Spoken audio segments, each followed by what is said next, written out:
What I've done is kind of put together a compilation of some of the slides that I've used over time that some people have never seen, I haven't used for a while, some new stuff. I try to always have a combination of new material and sort of classic material, stuff that's really important to establish especially the drug-like nature of the product and therefore its treatment as a drug. Ordinarily, I welcome and even crave questions, probably not as many today because I want to try to get through. I always have too many slides. I got a lot, and I want to try to get everything in and kind of save questions and comment more or less for towards the end and the break. Be sure and ask me anything you want. And I'll be here after whenever we stop. I'm not rushing off, so I'll be glad to talk to anybody about anything in this presentation. So this is something that I always emphasize a lot, which is the language that we use to speak of this issue of tobacco as a drug and alcohol as a matter, as far as that goes, as a drug as well. Because we, as long as I've been here and over 25 years, I still find myself and hear others saying something like, is this guy here for alcohol or for drugs? You know, and then we hopefully catch ourselves like we didn't know, you know. But the language with which we speak of it, especially when it's marijuana, tobacco, alcohol, when we speak of it that way, or clients do too, I've probably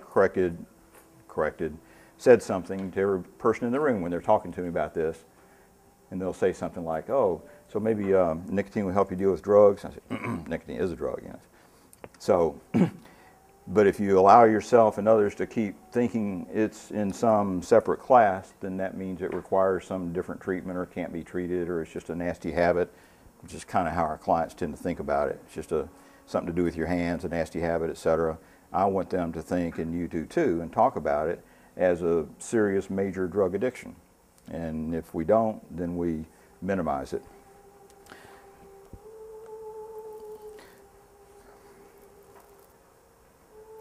So, in the room of addiction treatment, there it is. How is it? Is the light okay, Manny? Okay. Is there still another presence after all these years, after all the years at least we've been talking about it, which is a good 10 years, do you notice something that the gentlemen at that desk, ladies and gentlemen at that desk, do not seem to notice? They're just chatting away about long-term planning, I suppose. Seemingly oblivious of a very large and looming presence, which is everywhere in 12-step programs and in treatment centers and outside of treatment centers, and generally does not merit a mention. So this is the last Surgeon General who had an audible voice. C. Everett Koop, sounded like God, looked somewhat like him. And he said, this is the biggest public health issue of our time, of this time in history. And this is part of why it is that illicit drugs, or illicit drugs used illegally, oxys and blues and whatnot, cause less than 3%, less than 1%, homicide 3%. Tobacco use is 20% of the deaths in this country. This is a speaker we had a couple of years ago, I guess. Bill White, one of my heroic figures. And he said to address nicotine addiction is not just something that needs more research. It's a question of our being honest and courageous and leading, as we've tried to do at BARC and tried to be in the forefront of dealing with this. So he suggests, William White, that addiction professionals who have been addicted to nicotine are getting away from that addiction. I'll show you later, you know, that our numbers are fewer as smokers, and making a conscious choice not just to not smoke or use tobacco, which is the first one, but help to hasten the end of the addiction, and especially our field and the field of psychiatric treatment as well, that enables it and overlooks it. Not to model behavior oneself and not to remain silent. I was at a meeting this morning, the Tobacco Free Partnership of Broward County. We're talking about trying to eliminate candy flavored tobacco in the stores, which is just stunning. Maybe I'll show a picture later. But the tobacco companies are going out of their way now to create products that don't look like cigarettes or any kind of tobacco. They look amazingly like candy, you know, and purposefully. It's no accident. They feature things like little tobacco orbs, little pill-like things, a solid ground tobacco in a little pill-like form. It look like Tic Tacs, and little strips that you can dissolve on your tongue, again, that don't look like this. Or anybody, if you go in a 7-Eleven, you see all kinds of flavored tobaccos, blunts, watermelon cigars, you know, much of which the use of course, is used for smoking pot. You know, it's really pot paraphernalia.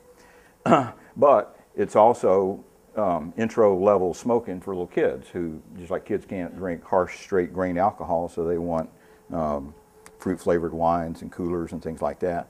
So with tobacco, that's what you see when you go into the stores now. If you're looking for it, kids are, you know, you'll see stuff near the candy that looks like candy, but really it's tobacco products. So that's something that I wish no longer to remain silent about. I think we need to do something about that to address our own clients' use and in the culture as well.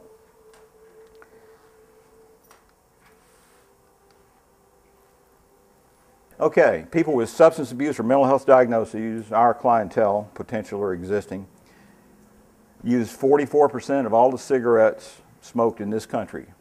Very disproportionate, you may know, but it's also disproportionate. I don't think I have a slide for this, but education, socioeconomic background, very heavily weighted towards the lower socioeconomic classes and very heavily weighted towards people who have mental health and substance abuse issues. Half the cigarettes in this country, the tobacco companies know that, you know, and they market accordingly. And that leads to this next chilling slide, that our clients, people with substance abuse and mental health diagnoses who smoke, live 25 years less than non-smokers in the general population. So people have, well, I'll just say it one more time just because it's up there. There's one of our clients. People who use substances, have substance abuse diagnoses and or mental health diagnosis, the average difference in life is 25 years, which is just stunning to me. I thought it was incorrect, in case you do, but I went and looked it up just to make sure, because that's such a impactful number. And 200,000 of those people, again, remember 44% of the people who use tobacco are our clientele, 200,000 of those people are like our clients. So smoking nicotine is like a slow train wreck for the body, very slow motion. Starts out perhaps that way. It looks like an old Benson and Hedge commercial, Virginia Slims, find your own voice. Tend not to show later in life. Doesn't make the cover. Actually, the cover of cigarettes, they're fighting it now, but starting next year, the cover of cigarettes are supposed to devote half of their outside area to these dreadful pictures. I don't know if any of you have seen. The tobacco companies are fighting them bitterly, managed to get an injunction for the moment.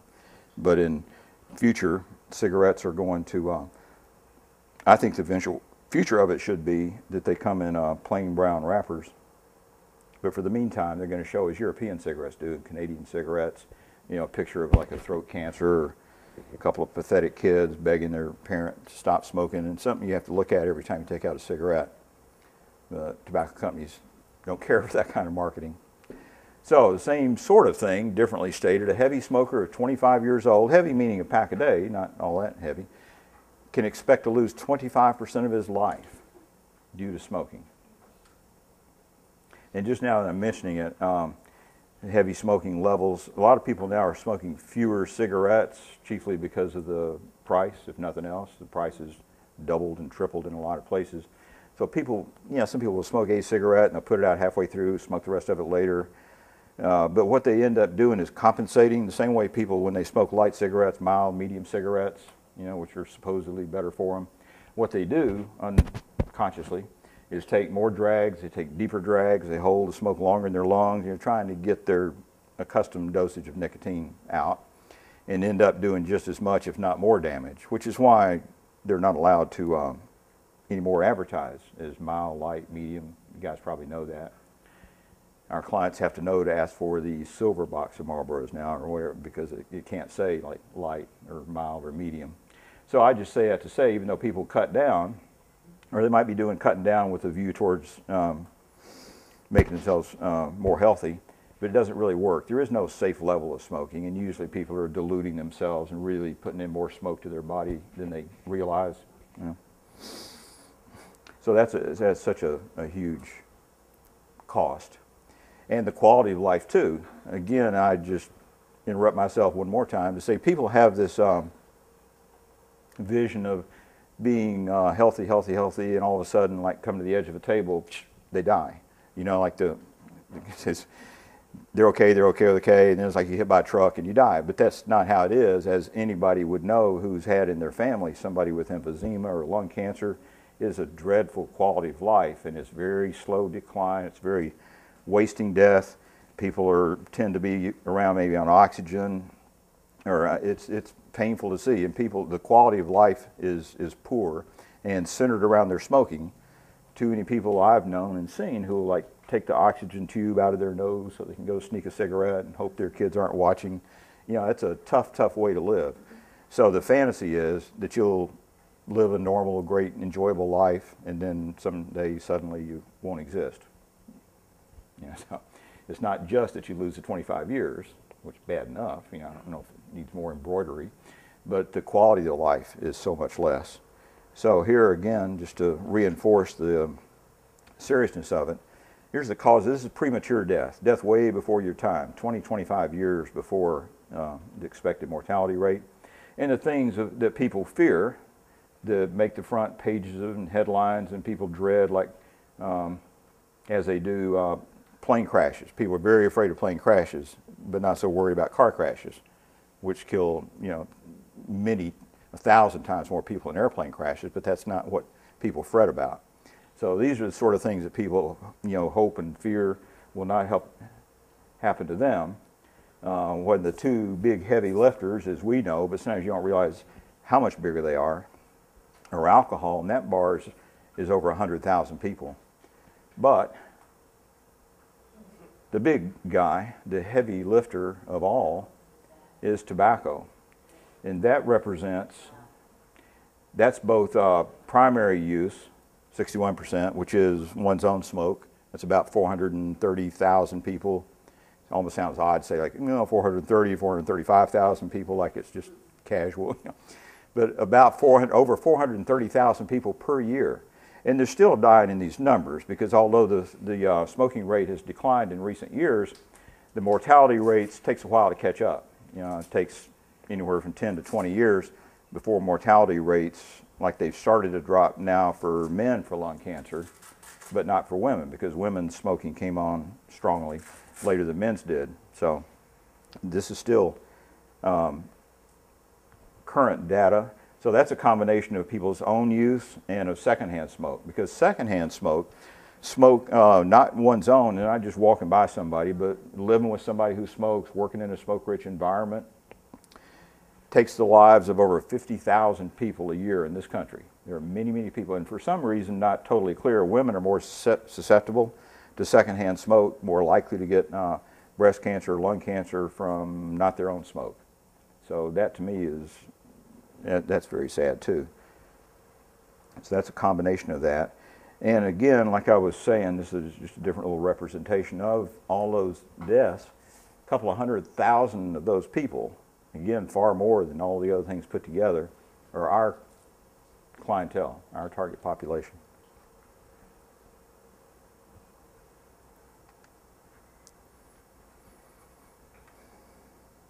So what can we do at BARC to make a difference? What we've done and working so hard at doing is denormalizing tobacco use. People who smoke a lot, that was the normalization project. That's Santa Claus plugging Chesterfields in the past. For many, many years in the movies and TV and every place, it's been made to seem as if it's the choice of sophisticated, glamorous people. It is very common. Just like our clients who drink a lot believe that everybody else drinks a lot. a ton. You know, that it's not unusual to get drunk every day or to, you know, hopefully not get arrested, but they don't realize the infrequency of it. People who smoke a lot of pot, imagine that other people do too. They're pretty convinced that everybody secretly smokes a lot of pot. And that's who you hang around with. If you smoke a lot, you end up hanging around other people that smoke, and you get a kind of a skewed view that it's not a good thing. I mean, nobody's that delusional, I don't think, but they think it's, you know, not such an unusual thing. You know, it's relatively common. And that's when I do this group in detox. When I ask people, more times than you would think, out of that room of people, sometimes every single person in that room has been using tobacco. You know, not just most of them, or you'd think, you know, a great deal of them. And, you know, typically there'd be 1, 2, or 3 who never ever took it up. You know, maybe that's chiefly people who don't smoke when they're in detox. Commonly, when I ask them, it's because they never took it up for one reason or another. You know, some people have stopped and stayed stopped, but it's unusual. You know, more often is they either never smoked, or what's really common is everybody has smoked in the room.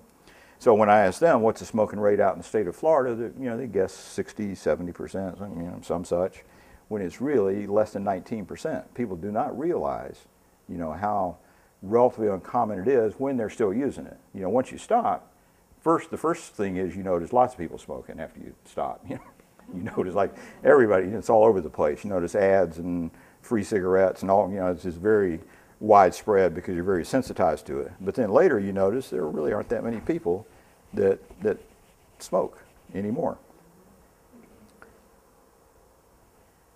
But nobody says much about it. When I went on my family reunion out in Texas, all the smokers go out on one patio and the non-smokers go out on another patio. When it's time to go to eat, all the smokers, you know, nobody ever says anything, but the smokers go to one restaurant and non-smokers go to another, you know. So this is what we can do, is denormalize tobacco use. We talk about it. We'll talk later about this. We don't scold, we don't scandalize, we don't demonize the smoking, but we don't be silent about it either. Just talk about it, just reference it, mention it. And we assist the clients to get free from tobacco. And we'll talk a little bit later about using motivational interviewing, different kinds of techniques to help do that. So a couple of years ago, we got accepted, we applied actually, to be like one of the 100 pioneer programs in the United States from the federal agency, SAMHSA, of people who are trying to integrate and treat tobacco addiction at the same time as other substance abuse and psychiatric diagnoses. And then last year, we got recognition as one of the 25 best programs in the United States, and actually the only one in the state of Florida for doing this, for trying to treat tobacco at the same time and give it equal status as a drug of addiction. And by doing that, you guys, I'm sure there's nobody here who hasn't gotten a few webinar things from me. You guys, some of you guys use that? I love webinars now, you know, because you can, I do them sometimes when I'm eating lunch in my office or something. We can hardly afford to go to trainings. This is so unusual. This is a luxury. I love doing this, you know. But it's pretty rare that we can actually, you know, go certainly out of state or go someplace. But the 100 pioneers and lots of places now have webinars, and I hope we continue to circulate that, give people an opportunity to, you can see some, you know, great experts and professionals, and without leaving your own desk. So this is, you'll recall perhaps a couple of months ago, 3 months ago maybe, we distributed this questionnaire right there, or almost right there. I still keep pointing at the screen. I have to learn to do this. You can't read that, but you could at the time. It asks some of the same questions we've asked each year for about 8 years now, and there's one new question each year. So these are, here's the results. For the question, how addictive is nicotine compared to other drugs? The two things together, I think more addictive is maybe a bit overstated, but nicotine is as addictive as any drug ever grown or synthesized, not necessarily more addictive. The problem is, of course, it's more prevalent, it's more easier to get, but almost everybody now has got it that it's either more addictive or at least as addictive as any other drug. And the people who at one point thought it wasn't actually a drug, the little puddles of color there are zeros.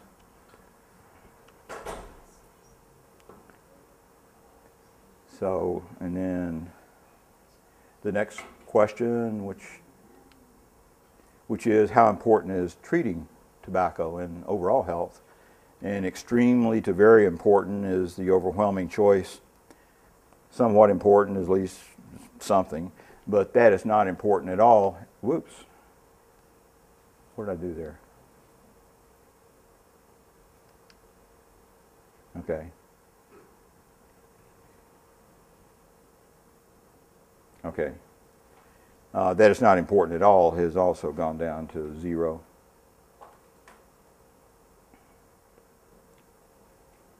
And to the question, how will treating tobacco addiction, including abstinence from tobacco, affect overall recovery from other drugs as well? And that has at least stated that it's essential, that it will help a lot, or the overwhelming answers. That it's harmful has gone to 0, which is nice. When I do these things each year or two, when I do them, I'm always kind of nervous that there's going to be some tidal counter-reformation, some swing of the pendulum to people who really hate the whole idea. You know, but it's, in this case, people continue to appreciate that it is critical or extremely helpful to treat this, and the people who fear that it's actually going to cause harm to people, I think everybody's kind of gotten that that's not the case. And that's overwhelmingly the case in many other places and areas and 12-step programs. It's not just that they don't have time for it, or it's hard to do, or it's you know, a marginal idea. It's that it's actively opposed by a lot of people. This should not be done. And to do it is a disservice to clients, might disturb their recovery from other drugs, might stress them out, which is, we'll get to another study later, but that has never ever been shown in any kind of scientific study. It has a negative effect on people. Maybe neutral sometimes, but and typically very positive, but never negative.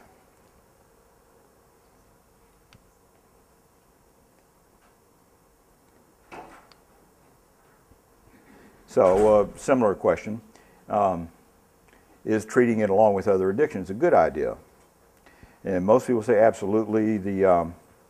That one, yes, but up to the clients, I'm thinking is actually touching on the idea of must they be abstinent while they're in treatment for us, as opposed to when they want to, which is indefinitely or never, as opposed to like right now, but that it's a good idea to treat it. And again, gone to 0 in the absolutely not column. That's the people that answered this, of course, which is 2/3 of the staff. So some of the bitter people or very disagreeing people may not have answered it, but can't know that. So I'm going to say not.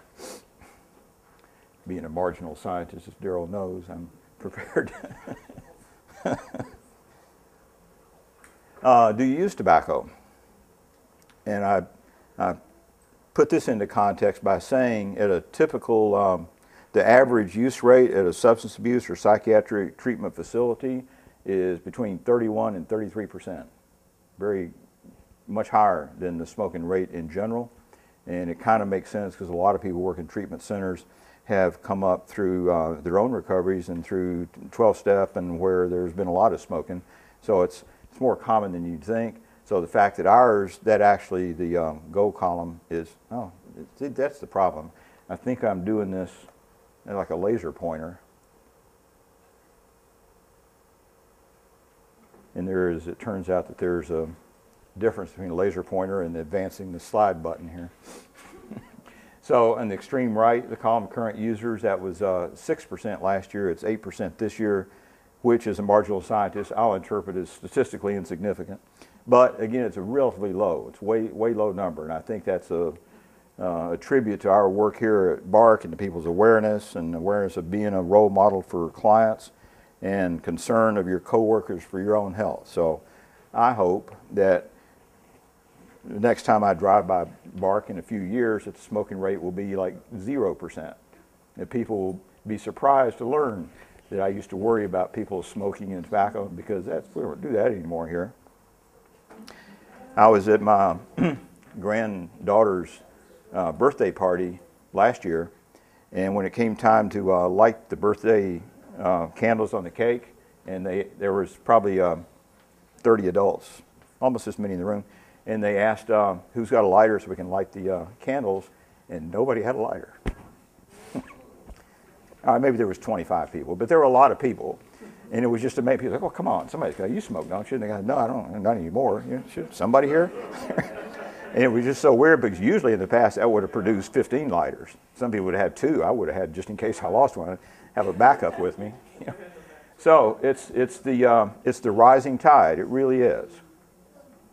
The smoking is very much reducing, but I think it's reduced down to a harder core of people who are addicted. You know, it's just people, they know, they get it. You know, they know it's cost a lot and it's making them sick, but they continue to use it. So at least with our numbers, it's less and less. Okay, so this one makes it go forward. This one is the laser. So do you support tobacco-free grounds for the entire agency? A few years ago it was for the Boer building, and now it's like it's so accepted it moves right along there. You can see the results, fully supportive. Again, I was fearful that, you know, sometimes there's like a fatigue factor. People hear so much about it and, you know, they tire on the issue. But people are very supportive of the tobacco-free policy. Some still think supportive, but that there should be smoking in certain areas. Nobody answered yes to staff-only smoking, but a number of people, that's 7%, I think that was, that still feel like staff and or clients should be allowed to smoke. So that makes me feel like it really is anonymous.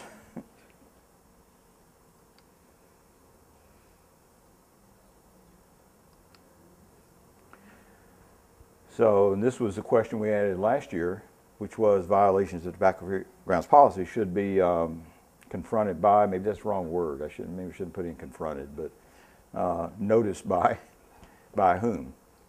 And my belief is, you know, that everybody should say something, not confronted in the sense of like making a citizen's arrest or, you know, just getting into a confrontation with a client, so maybe that's not quite the right word. But I believe it's everybody's duty when you walk by and you see somebody smoking and they're where they're not supposed to be, just mention that. Just say this is a tobacco-free grounds. People seem to have a fear that the person's going to turn on them and attack them or something. And yeah, most people will just say, typically, oh, I'm sorry, I didn't know, even if they're standing right under a double sign or something. Oh, I didn't know that, you know. And they'll put it out. You know, some won't. Some are ugly, you know, and I'm an American citizen, I can do what I want, you know, and just let those people go. You know, if they're particularly ugly, you can tell security, but usually people are, oh, sorry, I didn't know that, you know, and but if you don't say anything, then obviously it's okay, and other people see them doing it, so it becomes common to do it. So a lot of more people now thought than last year that security is the primary bearer of this, and they're getting better at this, I must say. They're doing it, but it's our job too, it really is, to say something. Y'all agree? Okay. Yeah.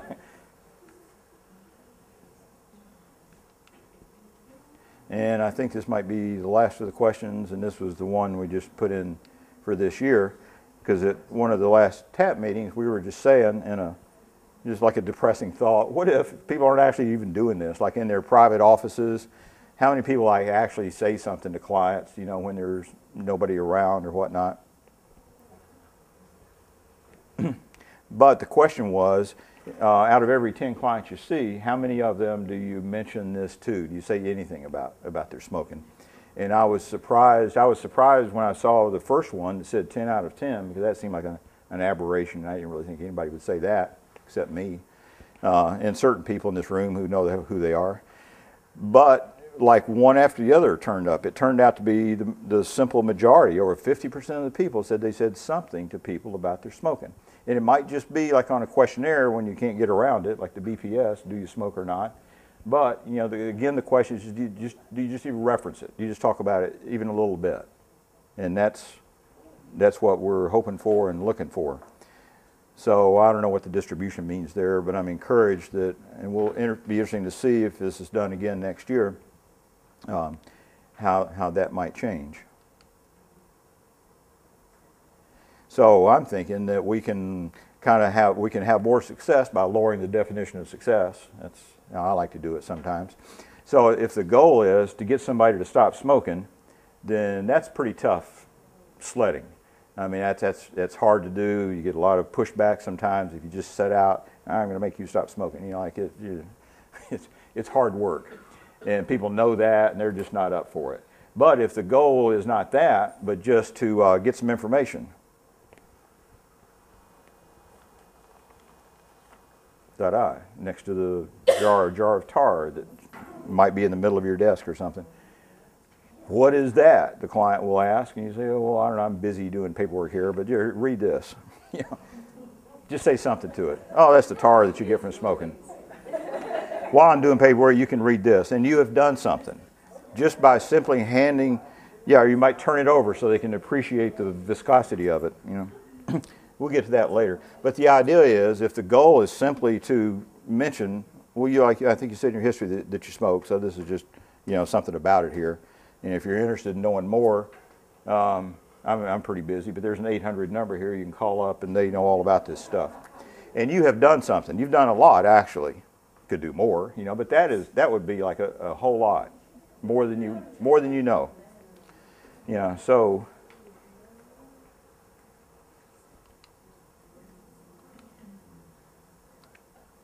So here's one way to look at the problem. There we are right in the middle, and there's like 3 or 4 kind of confluent major factors. We are dealing with the most lethal and prevalent drug in the entire world. We have clients who fear and resist stopping it. We have clinicians in general, nobody present in this room, but who are disinclined to intervene. And out in the medical field, doctors and nurses, typically, when I go to my doctor in the past, he always says on the questionnaire like 2 or 3 times, do you smoke? Have you ever smoked? I have never had, that I can remember, like a doctor say to me when I was smoking, oh, you smoke cigarettes. You know, you would be like way better off stopping. Let me just show you what that does. Are you interested in talking about this at all? Nobody ever said that to me, personally. And if they had, I'm sure I would have changed the subject or left when I was in my smoking days. I don't know. But people, typically psychiatrists do not mention this to their clients. Medical doctors routinely do not mention it unless, you know, they got emphysema or something, or they'll fuss at them. But routinely, it's common not to say anything. And there's reasons for doing that. They anticipate, you know, negativity in the clients, sort of futility, why bother, you know. So you have a huge problem. And the other interesting part of it is there are existing effective interventions. If there weren't any, then, you know, it might seem less striking. If there was just nothing to be done about it, like a meteor shower or something, yeah, what are you going to do? But in this case, there are things to be done about it.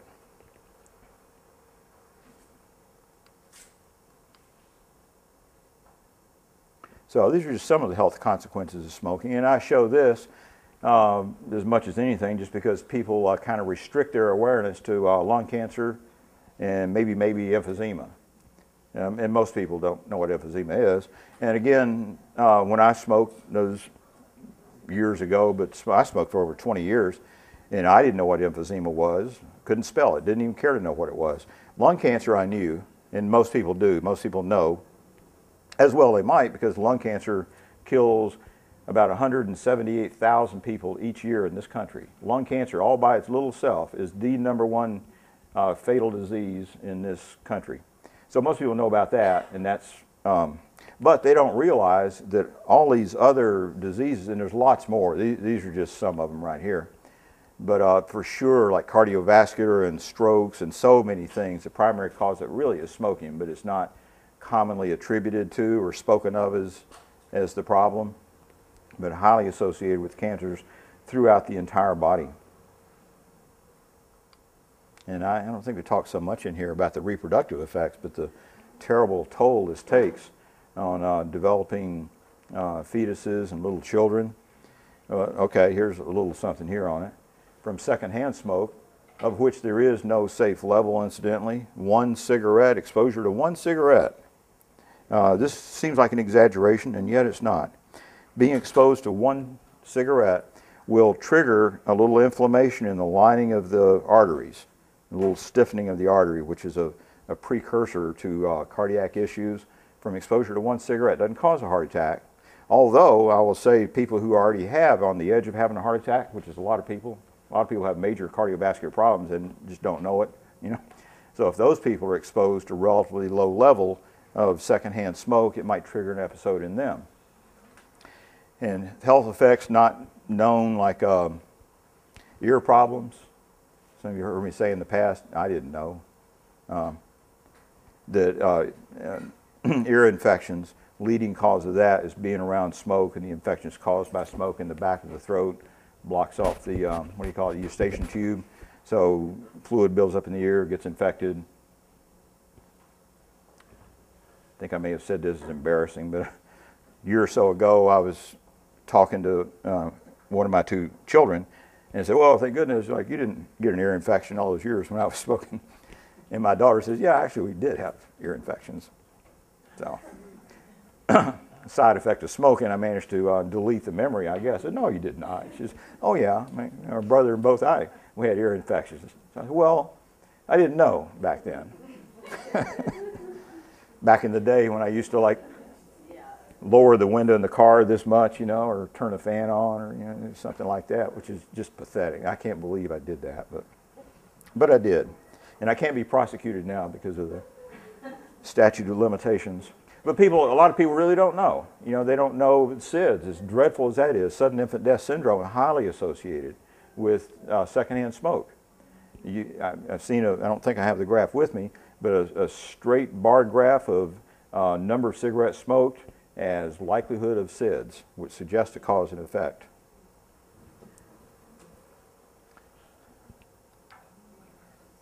And a lot of developmental issues as well, but maybe we'll touch on that later.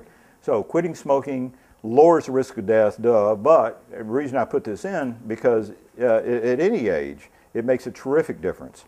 And one reason that I say this is because people take on kind of like a fatalistic, pessimistic view. I've been smoking X number of years, so I'm sure I probably already screwed up my lungs. People say that it doesn't matter now, like you've rolled the dice and you'll find out later if you've won or lost. Kind of a fatalistic way. Not true. Unless you actually have lung cancer or emphysema, your lungs will heal themselves. Same with the liver. People say, oh, I've been drinking so many years, I'm sure I've totally trashed it, why bother to stop now? You know, not true. Unless you got end-stage cirrhosis or something, your liver will heal itself if you quit putting toxins in it. You know, and your lungs will heal themselves if you quit putting toxic gases and particles and happen to have this with me. This sort of thing into your lungs will heal themselves. As I say to my clients when I pass this around, do not open this up. I put adhesive in it, hoping to defeat that, but some people manage to get it open anyway at Boer. But I tell them, don't open this up. This is the jar of tar that represents the amount of tar you put into your lungs in the course of 1 year by smoking a pack of cigarettes a day. I point out there's no sense in sipping from this because it actually has no nicotine in it. One of life's ironies is the nicotine is long gone, but this is the part that your partner or roommate would be experiencing with no nicotine product in it. So if you quit putting that and carbon monoxide and oxygen deprivation that comes from smoking into your body, it will heal. And even, I should say even like 60, like it's ancient, since I'm 66 now. But a 60-year-old person who stops smoking will live at least 3 years longer than a person who's 60 who does not stop. So at any age, it makes a big difference. And obviously, the younger you are, the more so. There's a little statistic there, too. People who keep smoking, at least half of them will die from a tobacco-related disease. Tobacco, cigarettes, chew tobacco is the only product I ever heard of that, if used according to manufacturer's directions, kills half its customers. Like kids will say, what kind of a product is that? You know, how does that in the stores? You might notice or hear CVS is resolved to quit selling cigarettes. There's a movement afoot in some states, like in Massachusetts and California, to stop at least drugstores. That's kind of weird in a way. Selling like health medications and stuff on the one side, and on the other side selling death-causing products, working both sides of the street, so to speak. So yeah, it's kind of a disconnect. So some states are pushing that at least drugstores not be allowed to sell cigarettes. And CVS on their own, they got picketed and stuff, but they responded and have decided to quit selling cigarettes. So that's, again, to me, like hope for the future, and pressure from people, from parents, from citizens will help that. Okay, so besides having more money, like a couple of $1,000s a year for a pack-a-day smoker in the state of Florida, good things happen right after you stop. I like to emphasize this to clients. Some things you have to wait a long time to get the benefit, maybe, but some things happen like pretty quick. The temperature in your hands and your feet, if you've got a temperature measuring device on your skin, as you smoke a cigarette, your temperature will go down 2 or 3 degrees, because you're not getting the flow of oxygenated blood out the surface of the skin through the little capillaries, which is part of the reason that skin ages more rapidly for people that smoke. Whole body ages more rapidly, because one way to conceptualize what smoking is doing is it's prematurely aging the body, the brain, the internal organs, but the one you can see is the outside. So this is worth saying to clients, because some people are, you know, I'm told some people are vain. You know, they care about how they look more so than long-term mortality statistics or kids' ear infections or something, that you will age faster, your skin will. So conversely, when you stop smoking, the temperature of your skin will go up a little bit. Smoking also reduces the amount of collagen that's in your it's in the body, that helps give the skin its suppleness and fullness. So I know when my sister stopped smoking finally, that her cheeks, which have been kind of sunken and gaunt, kind of filled out a little bit. Wrinkles don't go away, but they're like less, and her color's better. You know, I've heard plenty of times clients at residential say their kids said, "Say, you look good. Now you smell good." Is one point, but you look better. You look so much better. Did you get a haircut or something, which they can't have up there? But people look different. You know, you may have had the experience yourself of somebody in your life, just not sure what it is exactly, but they look healthier, and that's part of the reason, is they're getting a flow of oxygenated blood.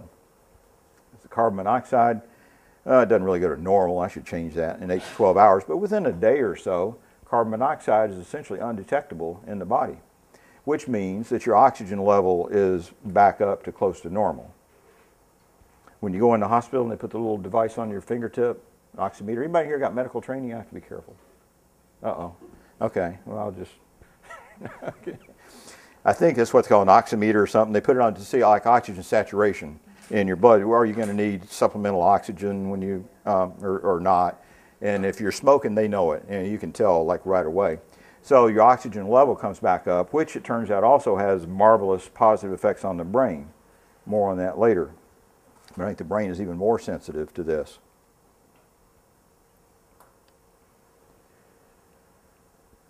It's like a prevalence among people with mental illness.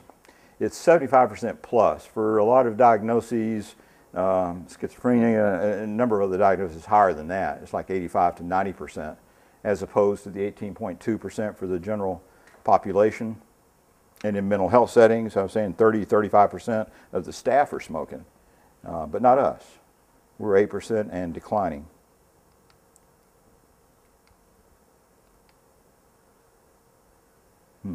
I thought I took this slide out, but anyway, this shows, this is just a study in one particular state, but those represent schizophrenia, bipolar disorder, major depression, panic disorder, OCD, post-traumatic. It just shows, compared to the general population smoking, how high, except for OCD, all the other ones are. I don't know what that's about. And with any of the substance abuse diagnoses as well. So let me just show you this briefly. This will not be on the quiz, but just to show you like the kind of the powerful chemical effects that the smoking has on the brain. And a lot of this is more smoking than it is nicotine by far. Nicotine all by its little self in the form of a patch or a nicotine gum or something is not is hardly destructive at all of the body. What destroys the body is the medium, it's the smoke itself, the carbon monoxide, certain chemicals that are produced by smoking, like aromatic hydrocarbons, nicotine nitrosamines. There are certain things that are produced in the smoke itself. That's what has a destructive effect on the body in general, and especially on different kinds of neurotransmitters that are exist within the brain. And I just kind of show you that in order to show you this, that the amount of medications, I put a flyer out on the counter there, which has to do with drug interactions with smoking, and it shows that as people stop smoking, the available levels of certain psychotropic and other medications changes dramatically, and certain other substances as well, like caffeine. No future interest to our clients, but Xanax. Plasma concentration of Xanax is decreased by 50% amongst tobacco smokers, which means, for one thing, that's our clients that smoke a lot are going to have to do more Xanax than they usually would in order to get the same effect. I get clients telling me they'll be doing like 8, 10, 12 bars, which is, sounds almost like lethal, but large amounts of Xanax. And that's part of the reason, because they have to use more. And then when they stop smoking, of course, they get more effect from the medication. And what you got to really watch out for is they get more of the side effects. That goes up also as the effective serum level goes up. Caffeine notably, which means if you stop smoking, but do not stop drinking caffeine, that the side effects of the caffeine, the jitteriness, the sleep disturbance is going to go up, which people will then attribute to stopping smoking, which has its own little side effects, but it's enhanced by that.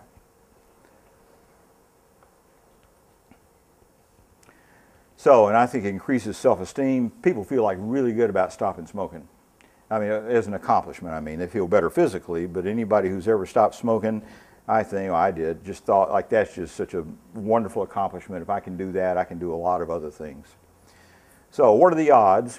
I think I maybe revealed this earlier, that the odds, the things that people will stand in line for when I'm at Publix on a Saturday night before the lottery.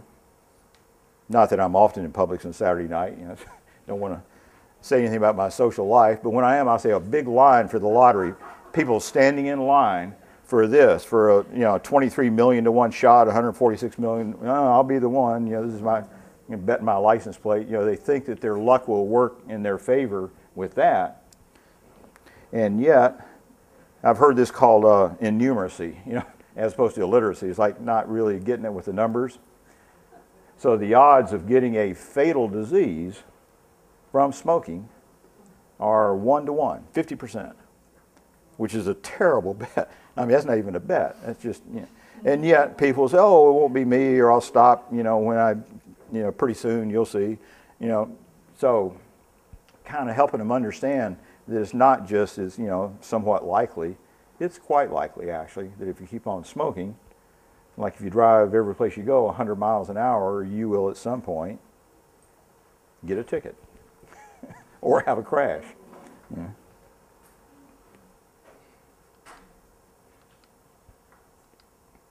So an average smoker, pack a day, takes in 73,000 drags per year. So that's 73,000, if you think about it, as dosages. I've got, I remember to bring this with me. Anybody in the room remember this, Joe? Not so many years ago, when we first opened Boer, which is whatever, like 16 years ago, I guess. Yeah. I remember being asked to transport, this is called rip tobacco by the clients. It's roll your own tobacco, loose tobacco, which more people are doing now because it's, really cheap. But I remember being asked to transport a giant can of it, I think it looked like a gallon or so, from Central up to Coral Springs.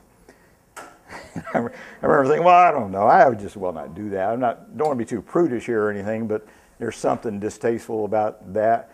And somebody reminded me, Seth said, there used to be cigarettes in the machine up there, the vending machine at Boer. There was candy machine, all kinds of candy, and 4 selections of cigarettes. And I remember a cigarette machine in Detox right outside the men's day room thing. And, of course, it comes with, since you don't know what this is, I'll tell you, rolling papers. And for people who weren't so good at rolling things, we had like a little machine, a little device to help you out, because we so did not get it that it was a problem that it felt like our obligation to supply this stuff to people. And a lot of people still do that. I think Spectrum, like doles out 8 cigarettes per day or something like that, to indigent clients, so it's just like a public service or something. So I was starting to say that this, you know what this is? You wouldn't. But it's a little ceramic device that you shouldn't be stopped carrying in your car. This is a one-hitter. And what you do is stuff pot in it, a person would. And the idea is if you're at a concert or someplace and the law harasses you, you can say, oh, it's just a cigarette, officer. But anyway, I got it out to retrieve it to say that every time you do this, every time you put this to your lips, you're giving yourself a small injection, very small, like 0.25 milligrams, very tiny physical quantity, but you're doing it 73,000 times per year. And starting, if you're like most of our clients, when they're 12, 13, 14, some such, never taking a day off. A lot of our clients have never not smoked for a whole day in their lives, unless they've been, locked up or, in hospital or something like that. Even in a hospital, when I ate lunch today at the Coral Springs Medical Center, there's a guy who was standing outside in his hospital gown like this with a IV pole like that, trying to like smoke and keep his hospital gown closed at the same time. And glaring at people walking by. What, you got a problem with this? And that's, but that's. Oh, what happened? Okay, it's back. So my original point was that you do this. You dose yourself with this tiny little dose, 73,000 times a year, and that's a big time addiction. I mean, that's a huge addiction. Somebody was explaining to me, like, if you want to train a dog, you don't give the dog like a 3-pound steak or something and tell it what to do. You give it lots of little pieces of meat, right? Anybody here train dogs? I don't know. But it makes sense. Lots of tiny little reinforcement is the way to create a quality addiction. So those 73,000 drags, how much of the tar in that jar, you can pass that around there, how much of it goes back out? And where does the rest of it go? And how would you know? I asked our clients, how would you know where it is? Because they say, oh, the doctor didn't say anything to me. He said I was okay, so I must be all right. This is what happens. Careful. Make me nervous when you do that. You may have noticed that those lungs darken and enlarge, and the heart itself becomes large and flabby, and it's not because it's stronger and more like the heart of an athlete. It's because, my person would say, I hope, that's early congestive heart failure. This heart has been working like way too hard to try to pump around oxygen-deprived blood in the body. And another side effect of smoking too is the buildup of cholesterol. The reduction of the veins in the arteries. So the heart has to work harder and harder, as do the lungs, just to stay alive. So what is in this stuff, tobacco smoke? There's thousands, literally thousands of compounds that are either in the tobacco itself, or when you set fire to it. There's some things in the tobacco itself, some things are added to it in an effort to make it more palatable or more effective, and then there's some things that just occur when the tobacco leaf burns. So carbon monoxide is the most obnoxious one and the most common one, but ammonia, benzene, formaldehyde, polonium-210, that's, I think, maybe here in this next slide as well. It's not the nicotine again, it's all these chemicals, including ammonia and urea. I'll just say briefly, anybody remember me saying in the past why ammonia and urea would be in a cigarette? Sort of. It makes it burn differently. It was the great discovery of the Philip Morris Company way back. Yeah. It turns out Philip Morris invented this process. It's called ammonia technology. It was celebrated in the movie called The Insider with Al Pacino and Russell Crowe. Russell Crowe was a scientist who revealed that what they had learned how to do was to coat it with certain chemicals, notably ammonia and urea, which is what it sounds like, but it can be artificially, synthetically manufactured as well. It's supposed to be as a fertilizer or bombs. You can make bombs out of it. But if you just take urea and ammonia, coat the leaf, set fire to it, what happens is it reduces, it frees up the molecule of nicotine, separates it out from what it was attached to, because a small molecule penetrates the blood-brain barrier more readily, it's more easily absorbed, and it lowers the acid level, makes it more base. Same idea. Our clients, at this point, if I'm talking to clients, I tell them, well, I'll reveal the secret of ammonia technology after the break. But it essentially turns nicotine into free-base nicotine, which has a terrifically larger wallop, just like crack cocaine does compared to powder cocaine. So it kind of mimics the process. But more on that after the break. So, as I was saying, that the reason that those chemicals are put in, there's lots of other chemicals that are put in, but those particular ones are put in order to create the effect, in the next slide here, of vaporized free-base nicotine. Because that is, the brain absorbs more readily and more powerfully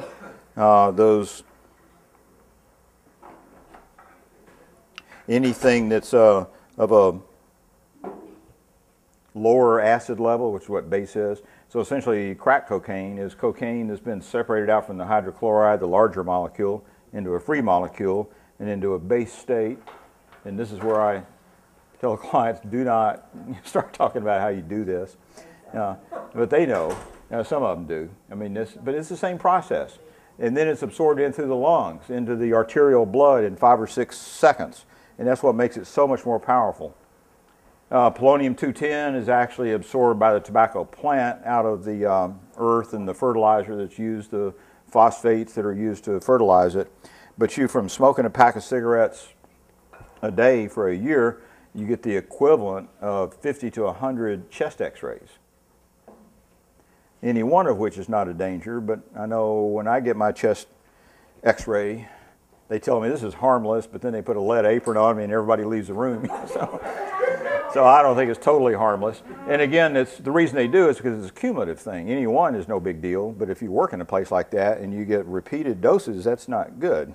So the same thing for smoking. That's part of where lung cancers come from, is the radiation effect, in addition to the DNA damage, which is the primary problem in smoking.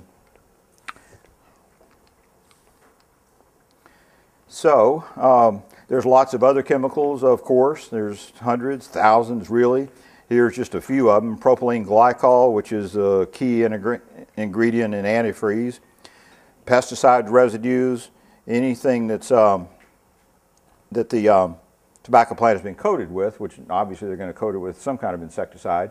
And most tobacco comes these days from somewhere else, like Zimbabwe or China or Brazil, someplace where it's totally unmonitored and cheap. And about 10% of a pesticide will survive the burning process. So part of that jar, where'd it go? Yeah, part of that jar is just partially burned up insecticide that you're bringing into your body as well.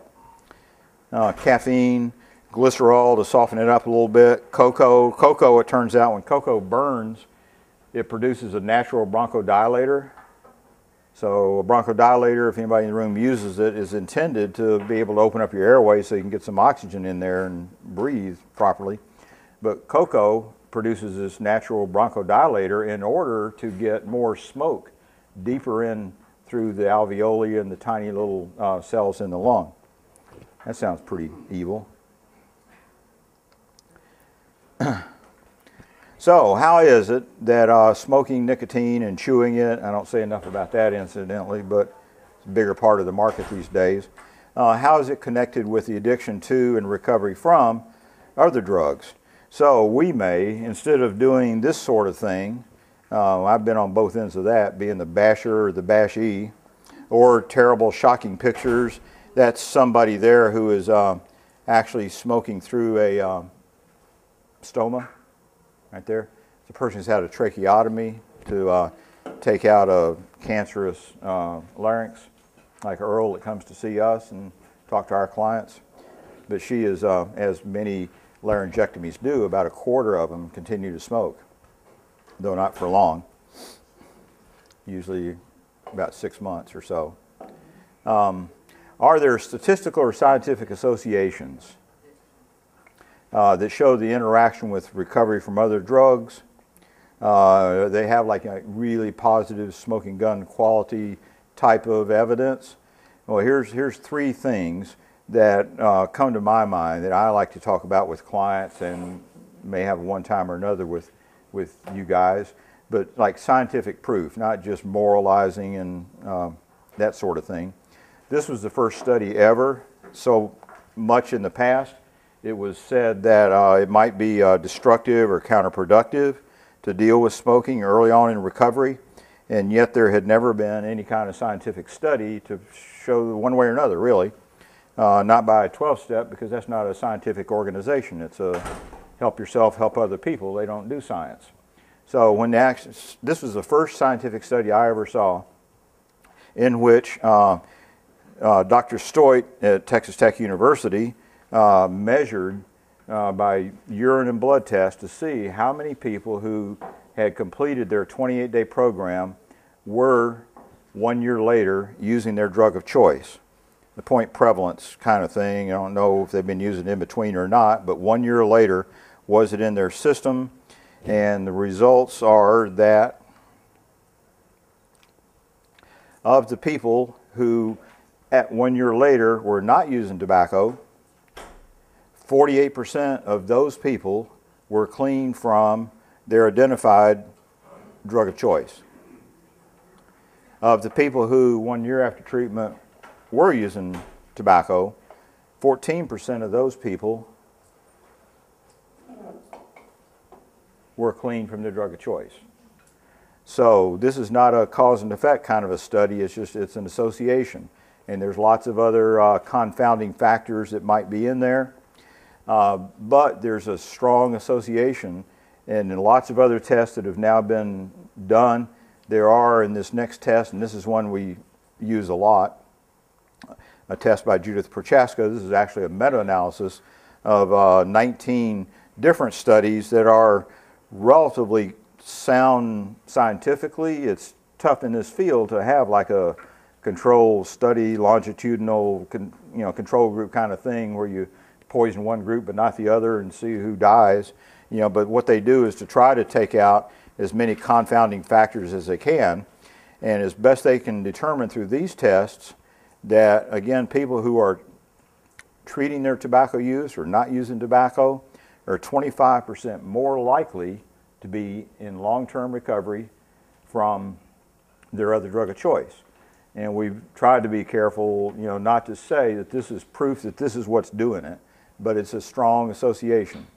And I sell it the same way I try to sell, like going to 12-step meetings or a church group like Celebrate Recovery or Rational Recovery.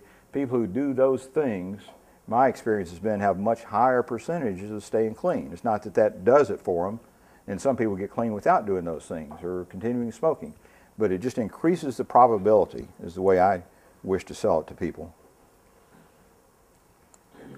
So just as I think people who don't drink, not even a little bit, people who are not self-styled social drinkers, meaning they just drink like a little bit occasionally, a beer here or there, or a drink, those people I think are less likely to stay clean.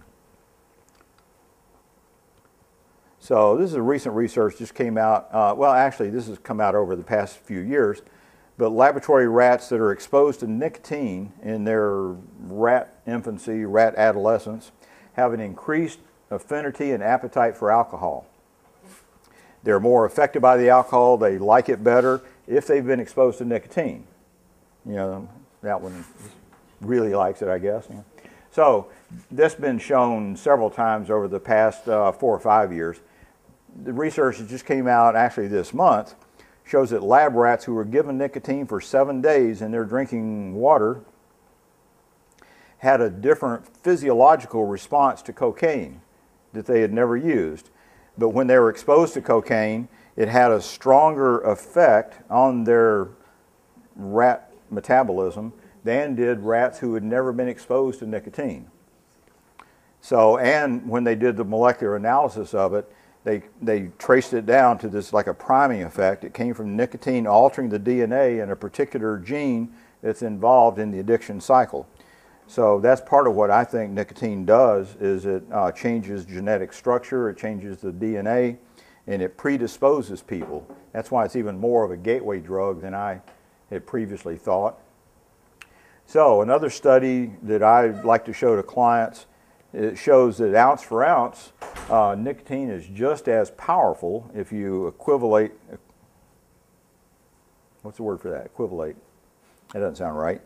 But if you balance off the actual concentrations, you can see that nicotine is just as powerful as any drug. It's just taken in very small, frequent dosages. If you saw it that way, people would not wonder if it's a drug. I mean, obviously it's a drug, and that's a cigarette and a syringe there. But if it was administered IV, it would be no question. You could still say it was legal, and you can't make me not do it, but I can see that it's a drug.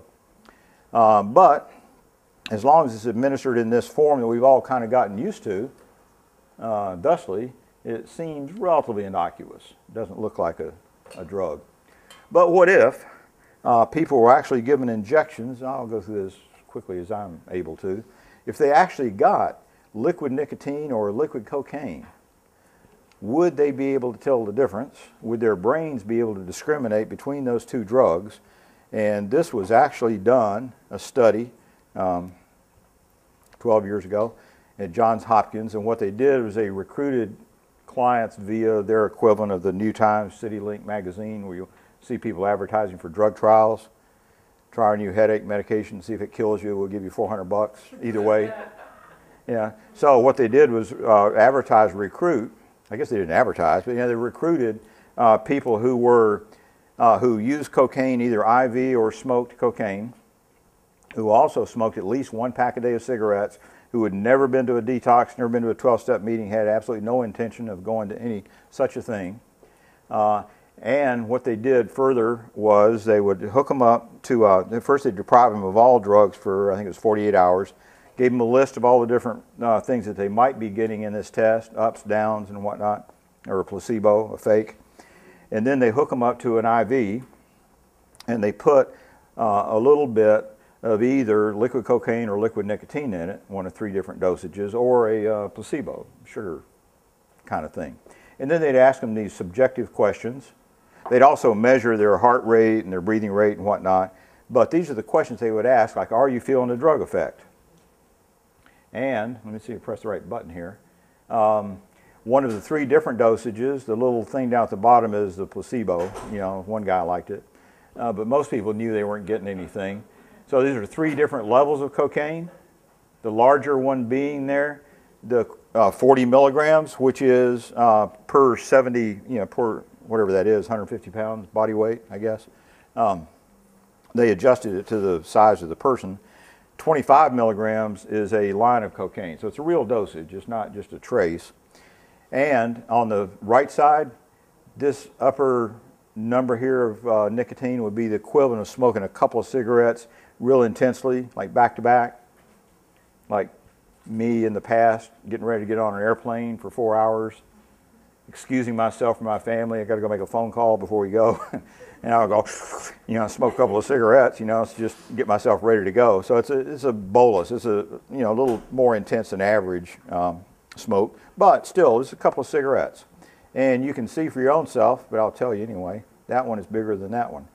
So the people having the higher dosage of nicotine believe they're getting more of a drug effect. And these are drug addicts. I remind you, these are not college sophomores like lots of psychological tests.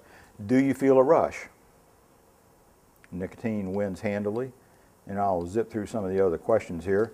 Is the drug having any good effects? Yes, it does, you know, in the higher dosage. Does it have any bad effects? Well, people don't like nicotine, made them a little like jittery and uncomfortable in a higher dosage. Like excess caffeine will do that as well. Do you like it? On balance, what's the bottom? How high are you? Cocaine, look at that, nicotine. And these are, oh, that the last thing there. When they asked the people, remember I said they give them like a list at the beginning, these are all the different things you might be getting, and they asked like, what do you think it was that you got?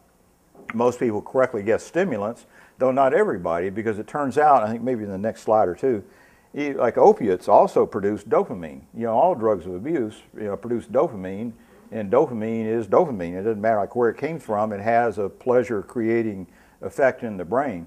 But most people correctly guessed that they were getting some kind of a stimulant. 75% of the people who were in fact getting nicotine guessed that they were getting cocaine. So that tells you, like, anybody here ever been in one of the, like a blind test, RC? I mean, Pepsi versus Coke, or surely not like Coors versus Budweiser or something. But you may have known people who were like in a test from like a really expensive wine to a crummy cheap wine, and who would swear that they could tell the difference because they're connoisseurs. But if you take away the labels, you blindfold them, take away all cues, people typically cannot tell the difference between similar substances. You know, they swear they could and they can't. So that's what it's telling you, is that your brain can't really tell the difference between one alkaloid stimulant and another. It can tell the difference between the concentration, just like it can tell the difference between straight up grain alcohol, you know, 180 proof or something, and a crummy wine cooler like White Lightning. Oh yeah, I know what that is. But it's the impact, it's the onset. So you've known people who've drunk that. You know, but it's the mouthfeel and the impact of it. It's not, if you extracted the secret ingredient from White Lightning, which is ethanol, if you just took that out and added a quart of fruit juice to it, then it wouldn't be any different from a wine cooler. You know, it'd be the same sort of impact on the brain. So really what's different is the dosage, the delivery system, you know, but not the effect on the brain. The brain doesn't care where you bought it, how much it cost, how legal it is, you know. Those are big deal differences to the client. Well, this is not a drug. I got a script for this Xanax. Don't tell me it's a drug, you know. You know, or it's perfectly legal. I bought it at Publix, you know, or it's, you know, it's liquid or something, you know. But brain doesn't care about that. It just cares like what effect it has on certain centers of the brain. And I'll show you, like in fMRIs, what it does to the brain, so clients know that it's a drug. Like these very different drug effects, nicotine and opiates have a very similar effect on the ventricular tegmental area of the brain, the nucleus accumbens, which is where addiction tends to be focused, and kicks out the dopamine. So this is the effect of nicotine on dopamine levels in the nucleus accumbens, which is just a key part of in the addiction cycle, and over time how it spikes and then goes down. This shows here just the effect on the dopamine quantity of these different drugs. So you can see for yourself, but they're different profiles. So like maybe a quicker onset, maybe a longer half-life, you know, a quicker spike and a long decline. But what is striking, if you look at this from a distance here, is they're more alike than they are different. You know, and the idea is that what drugs of abuse do is spike dopamine. Some faster than others, some more reliably than others, some last longer than others, but it's the same sort of thing, including other drugs, like abused Ritalin would show the same sort of thing.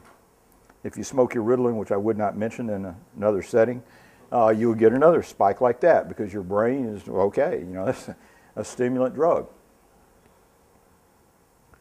So what does it actually do to the addictive brain, like that poor guy right there?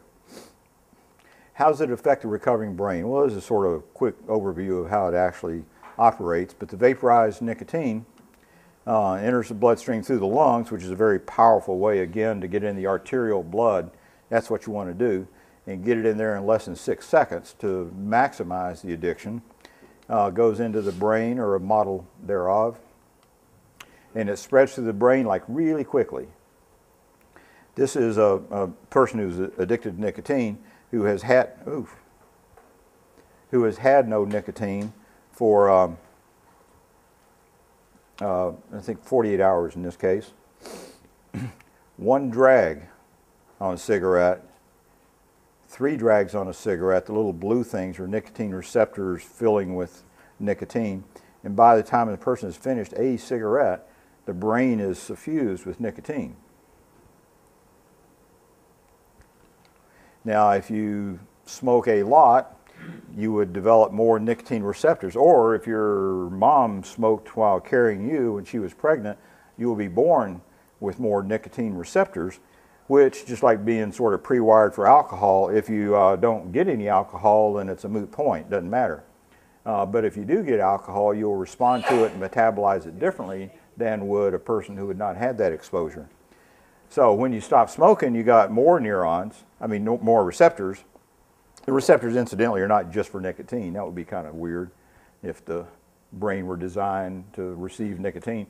There are receptors that are responsive to other chemicals as well, but very sensitive to nicotine. And you develop more of those when you're smoking. So when you stop smoking, obviously, you got a lot of disappointed receptors in your brain, and that's part of the withdrawal. But the good news is the receptors rededicate themselves to something else or disappear in a relatively short time. So within 4 weeks, they start to fade away, which means at least you don't have that going on, that you have all the receptors craving the nicotine themselves and therefore you. So this is real quickly how it works here. That's a synapse, the joint between one neuron and another neuron firing off. And as it gets exposed to the little dosage of nicotine, the reason what happens in any addiction really, but nicotine too, is that as neurons repeatedly fire, they get stronger. Nicotine, the saying is that neurons that fire together wire together. So whatever the habit is, even if it's a good habit, like practicing the classical guitar for hours, you'll get a stronger nerve transmission line between the fingertips of the hand that's fretting it and the motor neurons in the brain. If you're doing this and smoking and getting a little stimulus every time you do that, you're reinforcing that. So use of an addictive substance rewires the brain. One way it does it is by covering the brain more with myelin, which is the insulating sheath that's around the nerve transmission cable. So it kind of goes from being like a little slim filament of a cable to a high-speed coaxial connection. And that's a stronger thing that can be undone. So I'll say this in a minute, but just as surely as you can rewire your brain by doing repetitive addictive actions, you can rewire your brain too. And your brain can grow more neurons, which was at one point was thought not possible. So another thing, I just heard this actually on the radio just today when I was driving down on PBS. They were saying that a lot of the problems that occur with extremely premature infants that are born like 2 and 3 months prematurely, is the lack of that stuff right there, myelin, that I was saying is the insulating. They're born without so much of that, and that's part of the problem. Like if you have very, very little of this is what causes like muscular dystrophy and a lot of other things, because the nerve connections are not so good and get progressively worse. So that's one of the problems with premature infants. A very large reason for which there are a lot of premature infants is smoking. Because smoking leads to premature birth. The problem with that is that the infant's lungs and brains are not fully developed. And this is what part of the problem here is that the nerve transmission lines are not fully sheathed with the myelin. So they're going to break down and not work so well. So as you use it, you get more and more of that protective covering, and you get a stronger connection. So the word that's about to appear here, neuroplasticity, suggests that the brain is plastic, that it's changeable, which used to be not thought. People used to think that however the brain got to be by the time it was, mid-teens or something, that's what you were going to have for the rest of your life, and slowly neurons would wink out until you became senile. But that's not, as you can see for yourself, I'm not that way. But it turns out, because the brain actually grows and matures and prunes itself all through the 20s, up until the early 30s, really, your brain is still organizing itself and pruning and developing. And you can rewire it partly by just understanding how the brain works, knowing more about how the amygdala works and the prefrontal cortex works. If you know more about how that works, it actually changes the functioning of the brain. So this shows momentarily, I won't show as much of this as I have in the past, but this is a normal brain, so to speak, which is showing the oxygenated blood distribution, top-down view of a brain. It's from the work of Daniel Amen. There he is. And this just shows, what this shows incidentally, like this is during substance abuse. This one here, I happen to recall, is this is a bottom view looking up of a person that's smoking a lot of pot and tobacco. It's a bottom view, and it's looking, see the front right there? This is the front of the brain from the bottom view looking up. That's where this part of the brain is, the executive function of the brain, the part that helps you pay attention, to stay on track, to assess risks and things like that, organize yourself. That's that front part of your brain, and that is very slow to develop. It's like right here, I happen to have a brain with me. This is the part of the brain we're speaking of here.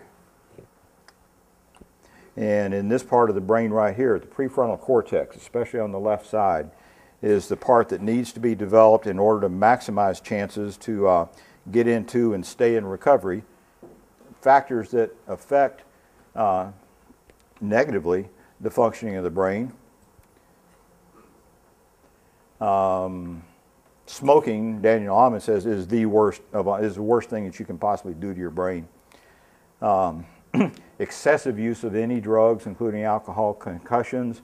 Lots of our clients have way more physical damage than I think we know about, or I don't even know what to do with that information sometimes. But I have lots of clients that have been in fights and car wrecks, and they've gotten drunk and fallen and hit their head. A lot of traumatic injury, and that's part of the problems with the brain. Negative thinking, oddly, but this left front part of the brain here, be careful.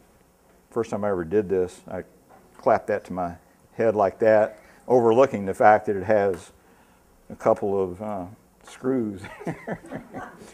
So I said, and another problem with the right side of the brain, you'll whack like this. But this right front part of your brain, this is the prefrontal cortex right here, and the right front part of your brain tends to be the part that is more focused on negativity, possible catastrophe, damage, pessimism, which is an actual necessary function of the brain. You need to have that anticipation of negative outcomes, of danger. If you don't have any of it, if you're totally naive, but this translates out into a negative bias. Our brains have a negative bias like wired into them as a survival thing, a fearfulness. Because the idea is, carrot and stick, if you miss a carrot, which is left side of your brain, positive reinforcement, if you miss a carrot today, well, maybe you'll get one tomorrow, or possibly next week. When the new budget comes out, maybe we'll get a carrot, But it's not that big a deal to miss a carrot. But if you miss the stick part, if you miss mortal danger one time, you're gone. You won't be looking for carrots anymore. So your brain is unnaturally anticipating of negative things, like the screen going blank or something. It's just expecting something like that to happen. And again, so the idea is that you come to be aware of that. This is the brain changing part. And that's not reality, that catastrophe looms and everything turns to dirt soon and nothing's going to work out. That's a way that people have of thinking. They think that's the world. It's not the world. It's part of your brain, negative, fearful thinking. And if you recognize that and instead work on, which is the next slide here, things that increase brain functioning, this is more important to me. Positive social connections, 12-step, church programs, anything like that. gratitude, meditation, all of those things strengthen this upper left front part of the prefrontal cortex. And that's the part that's going to help you or help our clients with impulse control and people who have, I believe our clients have lots of like conduct disorder issues and oppositional defiant and poor impulse control, lots and lots of them do. It's because of very poor or no development in that prefrontal cortex in that same area. And I try not to get mad at them. I'm not always successful. Dwayne, I still get mad at them. I say, I know it's a brain thing, and I'm still mad at you, you know. But it's as if they have very limited ability to recognize the problems they're creating for themselves and for other people. So these are things that can offset that, like lowering stress, working on meditation. I try to get all my clients to meditate, even if they hate the idea. And the more they dislike the idea, the more I think they need it. So here's actually an fMRI showing the difference between a meditator and a non-meditator. You can see, like here, this is actually prayer. I'm sorry, it's a little hard to read. This is a person, a baseline. This is a person who prays a lot. And what's happening, see there, this is the front part of the brain, upper left front part of the brain. There's much more activity going on in there. And this is a meditator, a baseline, a stronger C there in the left front part of the cortex. That's like real stuff. Not real stuff. That's like physical changes in the brain. As surely as you'll be working out a bicep, which will get larger and stronger and more powerful, that part of your brain takes a long time. You know, people don't get it just like working out. People expect to feel better right away, and they don't. They have to do it repeatedly over time. But that part of your brain will get stronger. It will get better. If you measure, this is the cerebral cortex on top, this outer layer, that part of your brain, the upper left part, gets thicker. It gets actually larger and stronger in people who meditate, do prayer, do gratitude lists. So there's hope for us all.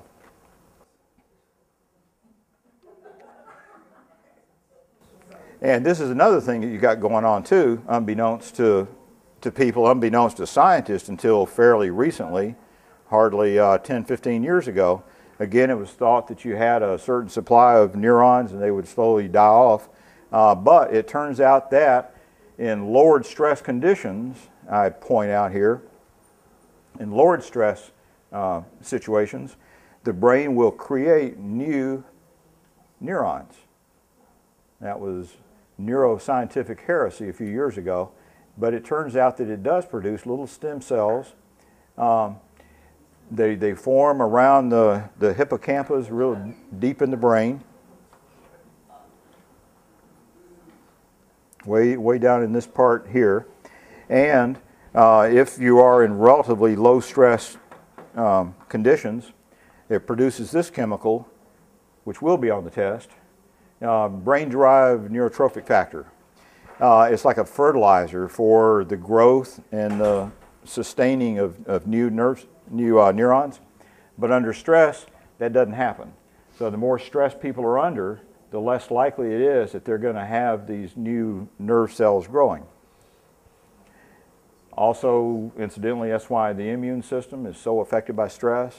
You may know, but you kind of know it is, but the reason is because if your body is like really stressed, which means you're in this kind of acute fight or flight preparatory state, and the idea is that you're in imminent danger. Something may be happening to kill you shortly, in which case, if you're managing the body's resources in the brain, who cares about long-range consequences and being ill next year or 3 months from now? It doesn't matter if your life is in imminent danger right now, so the body is not going to attribute resources to the immune system. The immune system is about the future. So another reason for our clients to lower their stress by non-chemical means, it will improve their immune response. And remember, smoking causes stress in the brain. So this shows like the difference here in a person who has smoked and drank for a long time on the right. You can see, again, this is the front part of the brain right in here, a normal brain. The brain of a person who uses alcohol and nicotine a lot, the actual volume of the brain has decreased in there. Eventually, that's what would be used to be called, don't hear it so much anymore, Korsakoff's, wet brain. You know, what used to be overlooked or not mentioned was that people who drink a lot also smoke a lot. Not every time, but I'd say 95% of the time, people that drink a lot. It's unusual to find people who drink an awful lot and don't smoke. You know, it can happen. But that's part of the damage. It really comes more from that. So let me just zip through and show you some of the effects. That's a brain atrophy, the cortical gray matter volume, the cortex, really important part of your recovery in the prefrontal area especially, is smaller. This one is just from smoking. These are the things that are very affected by chronic smoking. Psychological tests would measure things like this: executive functions like impulse control and staying on task and things like that, working memory, which is a function of the hippocampus, which gets smaller under stress and exposure to smoke. General intellectual abilities. People who smoke over their life lose 4 to 5% of their IQ points. And children who are born to a smoking mother will be born with 4 to 5% statistically less IQ. And I don't know, some people think that's not a lot, but I do not wish to lose 4 or 5% of the modest intelligence I've already got, just like people who are 4'9" wish they were 4'10" or 4'11". And people who are 6'3" wish they were 6'4". You know, everybody would like to be, I think, a little bit smarter. If you smoke, it reduces, again, just the functioning of your brain. Your brain is aging faster.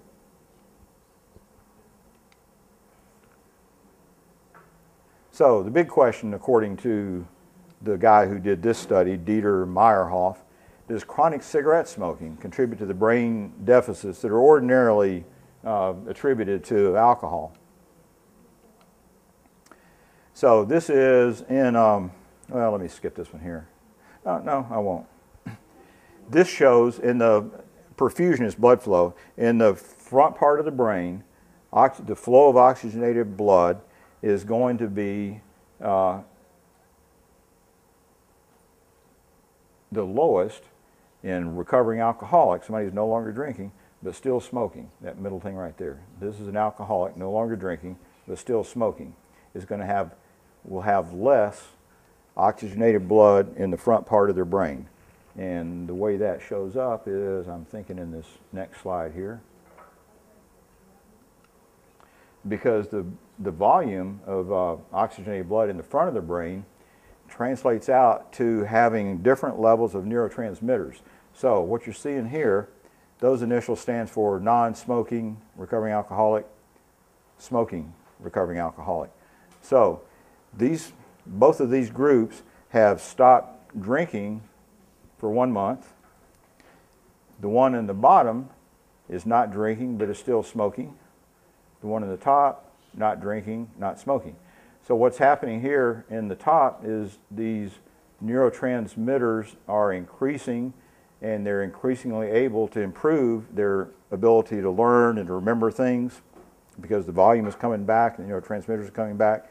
And the person who has stopped drinking, which is great, but still smoking, there's not the increase.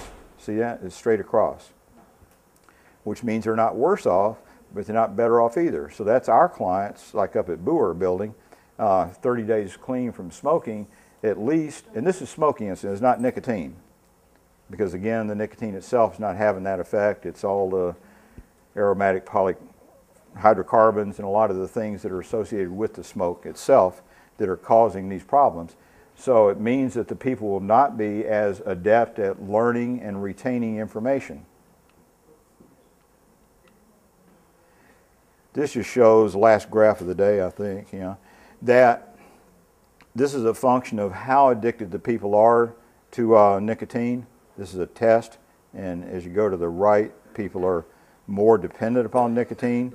They're heavier smokers, and the heavier you smoke, the less you're recovering of the executive skills, which is the front part of the brain, the ability to impulse control, acting out, all those things. So the more you smoke, the less successful you are at doing that. So this is his conclusion of the study, that chronic smoking affects the brain big time, contributes to brain injury, it compounds, increases the injuries already coming from the alcohol. So smokers are less able to integrate treatment during early recovery and may respond differently to psychotropic drugs, which we saw earlier. So any intervention really has to target both of those. So I'm going to go through some of my brain stuff, but you just need to know just briefly what this is. The amygdala, you might know what that is? Yeah, well, I do. The amygdala is a little almond-sized organ. Actually, you have two. People have lots of things. When you talk about the brain, you just speak as if there's one, but usually there's like one on either side. Amygdala is a little almond-shaped organ. It's like right in here. It's kind of right back here behind the eye. And its job is kind of the fear and anxiety monitoring center that sets off the chain reaction to the, good, medical person's not here. The hypothalamus, the pituitary gland sends signals down to the adrenaline to get things going, to increase your blood pressure, and increase all the stress chemicals that you need. So the amygdala is what sets that process off. And it gets more or less sensitized depending on the person's level of stress. And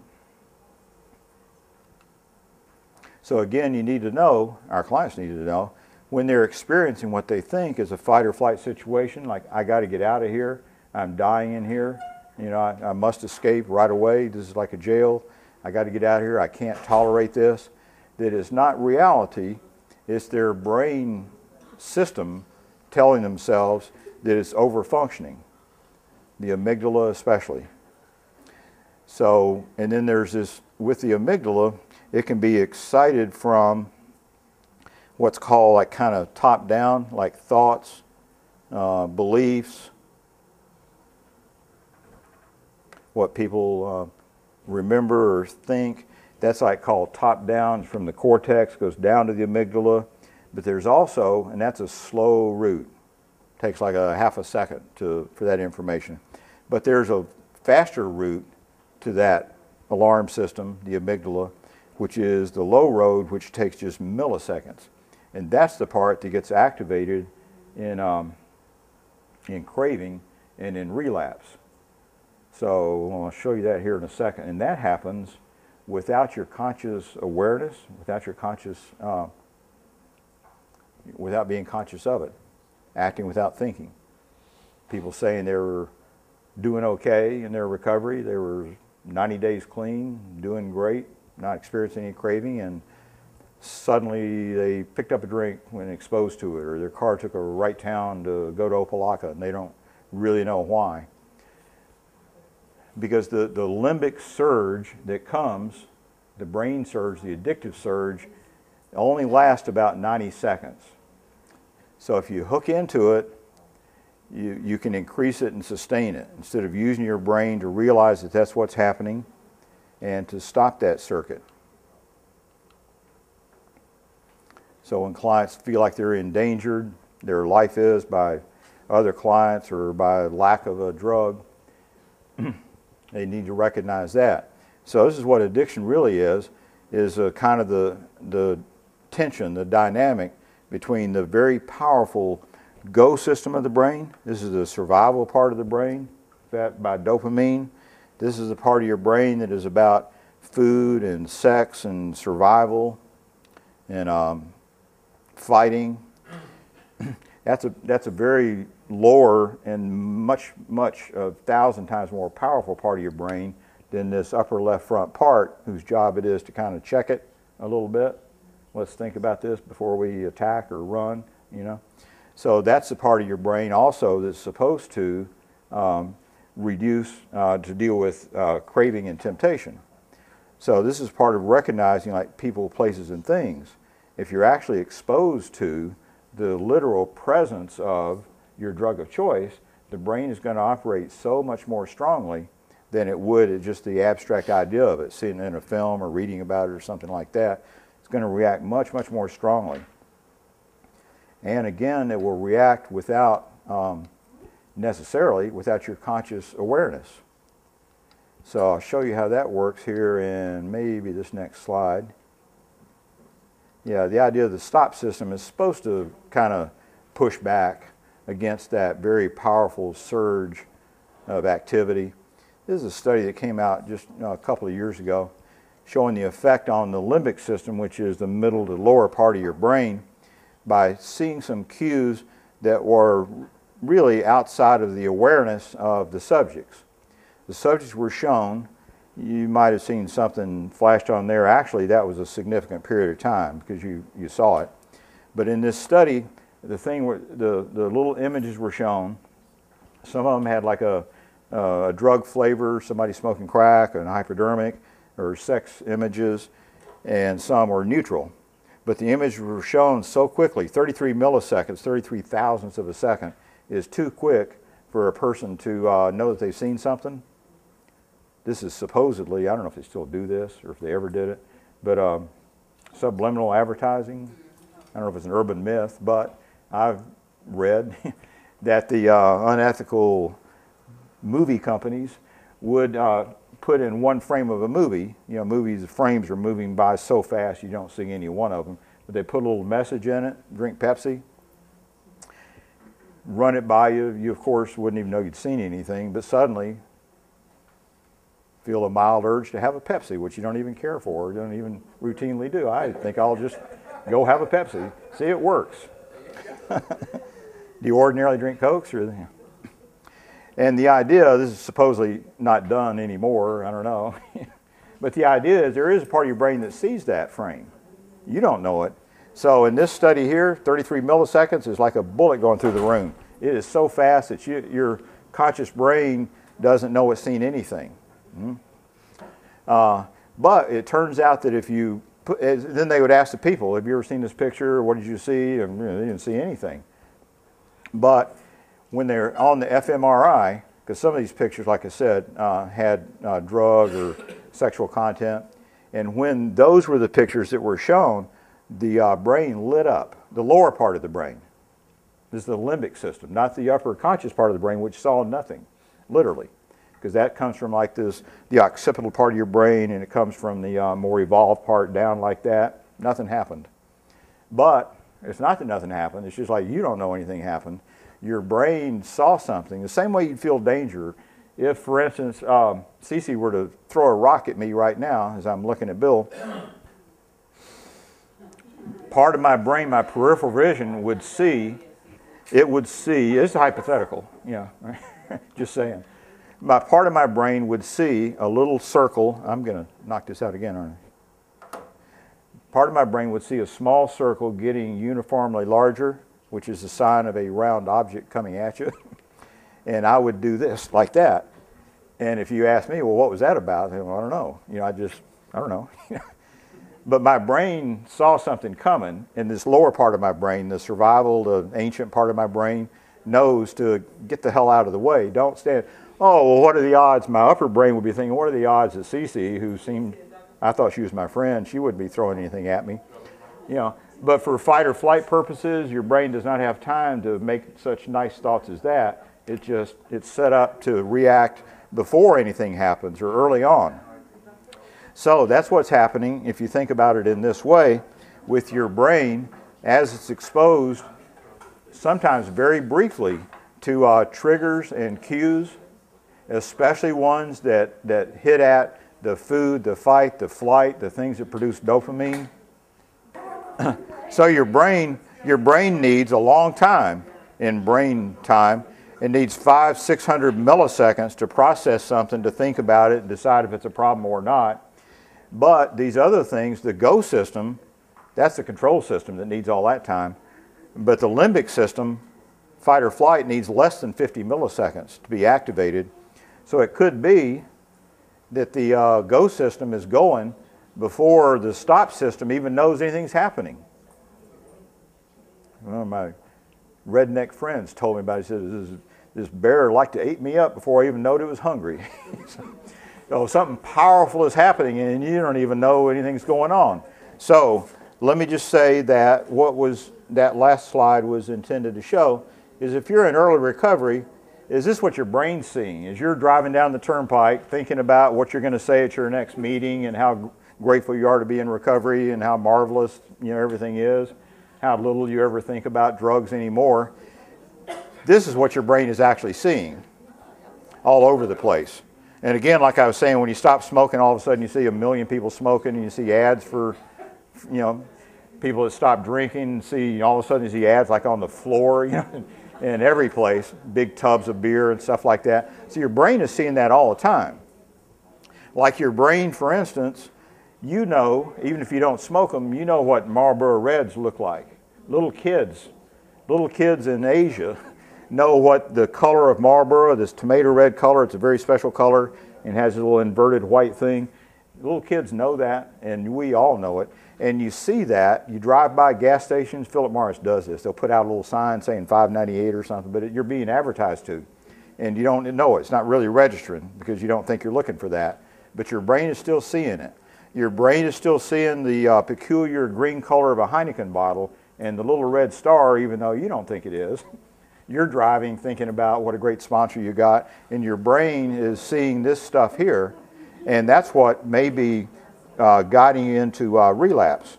This is a little test in which half the people in this small test were smokers who were told that at the end of this little experiment in which they were shown movies of people smoking versus people not smoking, getting a haircut to be more specific, yeah, neutral things that you wouldn't think would set your brain off. Half the people in this test were led to believe that at the end of the little experiment, they're going to be allowed to smoke, a matter of an hour or two. The other half of the people did not expect that. Were led to believe it was going to be an indefinite period of time, just like people at the Boer building who first come there, if they're buying into the program, they're not expecting to be smoking. People were put in jail. They fuss and get all tense for the first day or so, but typically after a while it's like, oh well, it's not going to be happening anytime soon. When it does is another matter, but while they're in the jail, where's the big time nicotine withdrawals, where's the psychosis, they're okay, and their brain is not particularly craving. So half these people think they're going to be able to smoke, half don't think. So, and look at the difference in the fMRI of the brain of people who are expecting to be able to smoke versus people who are not. So these are people down here who are not expectant, don't think anything's going to be happening. It doesn't really matter what movie they see. There is nothing going on in their brain as far as the craving electrical activity. And people who believe that they are going to have an opportunity to smoke within the next hour or two, there's a lot of activity down there. But this is, you remember, this is the deep activity. This is down in the limbic system. This is below consciousness. These people do not know, could not say, put into words, that they are thinking about smoking. So I believe this is the equivalent, like at Boer, where I work now, of people who are doing pretty good in their third week, and then now it's been because of detox or jail, they hadn't had a cigarette in 4 weeks, 5 weeks, maybe 8 weeks, and they're kind of buying in, they get it, they're feeling better, their kids love them, they hug them, they tell how proud they are, they smell better, they know they're going to save a lot of money, they semi-believe the 25% greater chance of staying clean. It's all good. That's this guy. But 3 days or so before you're going to get on the van, or 2 days, or the day before you can get on the van, you might still be thinking it's all good, oh, I'm so grateful not to be smoking, but this lower part of your brain is not on board with that. This part of your brain is thinking, yes, we're moments away from being able to do what we want to, what creates dopamine. And that part of the brain, this sounds quite unscientific, but Daryl's not here now. But it's like the part of your brain saying, like, well, I don't care what they say, I'm going to do whatever feels good, and we'll deal with the consequences, if any, later on. Because that's the part of your brain that is not the cerebral cortex. So this, I think, explains to me some of why people inexplicably relapse. When they don't expect to, they think they're doing pretty good. They have no compelling reason to do it. It's not that they're in withdrawal or anything, or even necessarily exposed to it that they know of. So this has to do, again, with people, places, and things. So if people are hanging around a beachfront bar, feeling really good about their recovery, meeting their sponsor at the beachfront bar, hanging out with their family at Thanksgiving dinner, who are drinking wine, thank God I don't do that anymore, but there's a part of your brain that's being triggered big time. And people will say, do they not, it didn't bother me a bit. I was just glad I wasn't using. I felt so good about seeing my father drunk and fall down, you know, and it just didn't bother me a bit. Or to me, people who are successfully drinking or smoking and suffering no apparent consequences. You know, that's a big advertisement to a person who's saying, oh, well, I don't even drink myself, you know, so it doesn't bother me to see my uncle drinking wine with the dinner.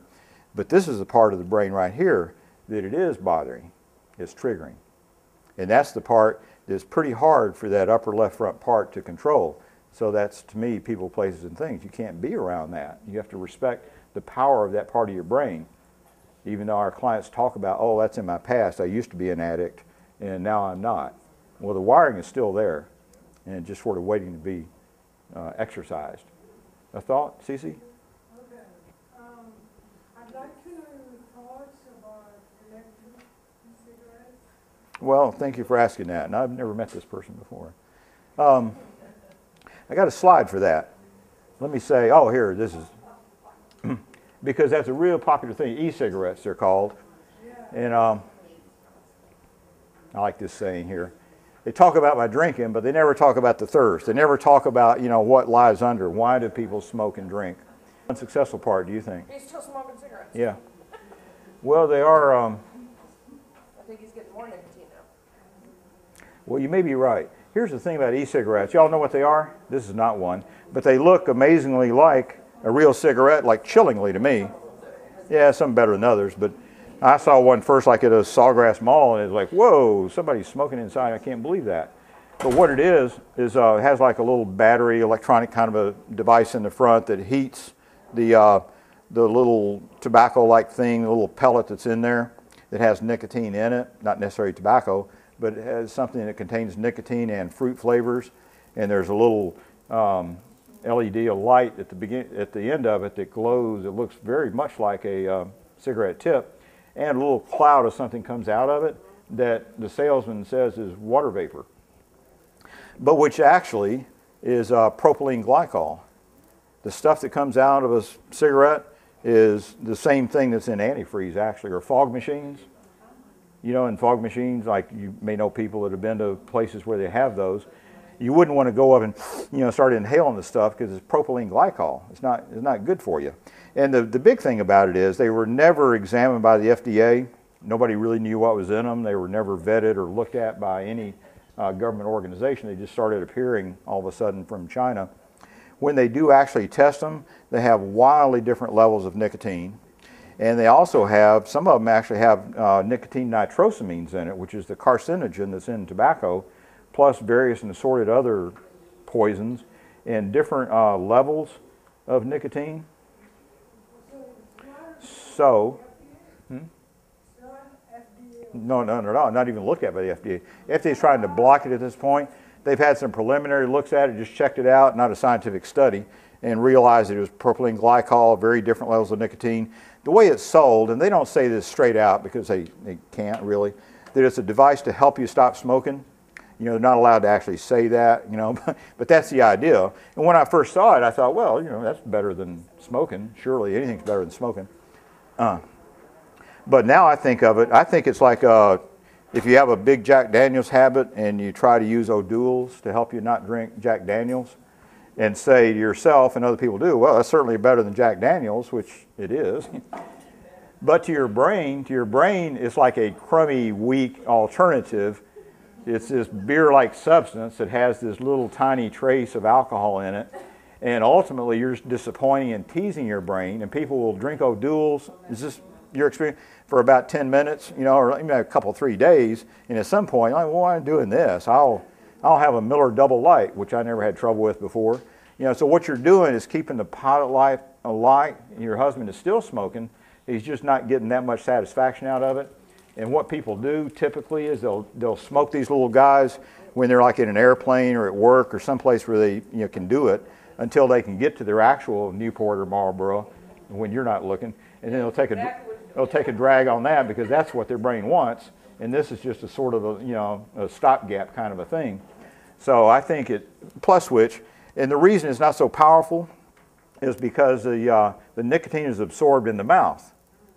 It's like smoke, but it's not really, you're not really getting it from the smoke, you're getting it from this little mist of nicotine and fruit flavor, and absorbing it through the lining of your mouth is weakened nicotine, which really doesn't provide much of a jolt at all. It's just more really of a thumb-sucking kind of a thing. It gives you a little bit of nicotine. So I think it's just disappointing, and people end up going back to it or doing both, you know. I tell you what, I was at a Hess station in Coral Springs last weekend, and they were selling these things. I guess it's a franchise or something, but they had this rack about this big, and they were selling little like junior hookahs, and they had all kinds of like bubblegum flavored cigars, watermelon, peach cigars. You know, again, Candy section? no, but you know, not so far away. They're not supposed to put it right next to the candy. So here's some things that can help you with smoking. And the big thing that I really, really want to emphasize with clients, the single best thing you can do, I think, for a client is to give them one of these, one of the little blue plastic laminate cards, which are back there. Take some of those if you want.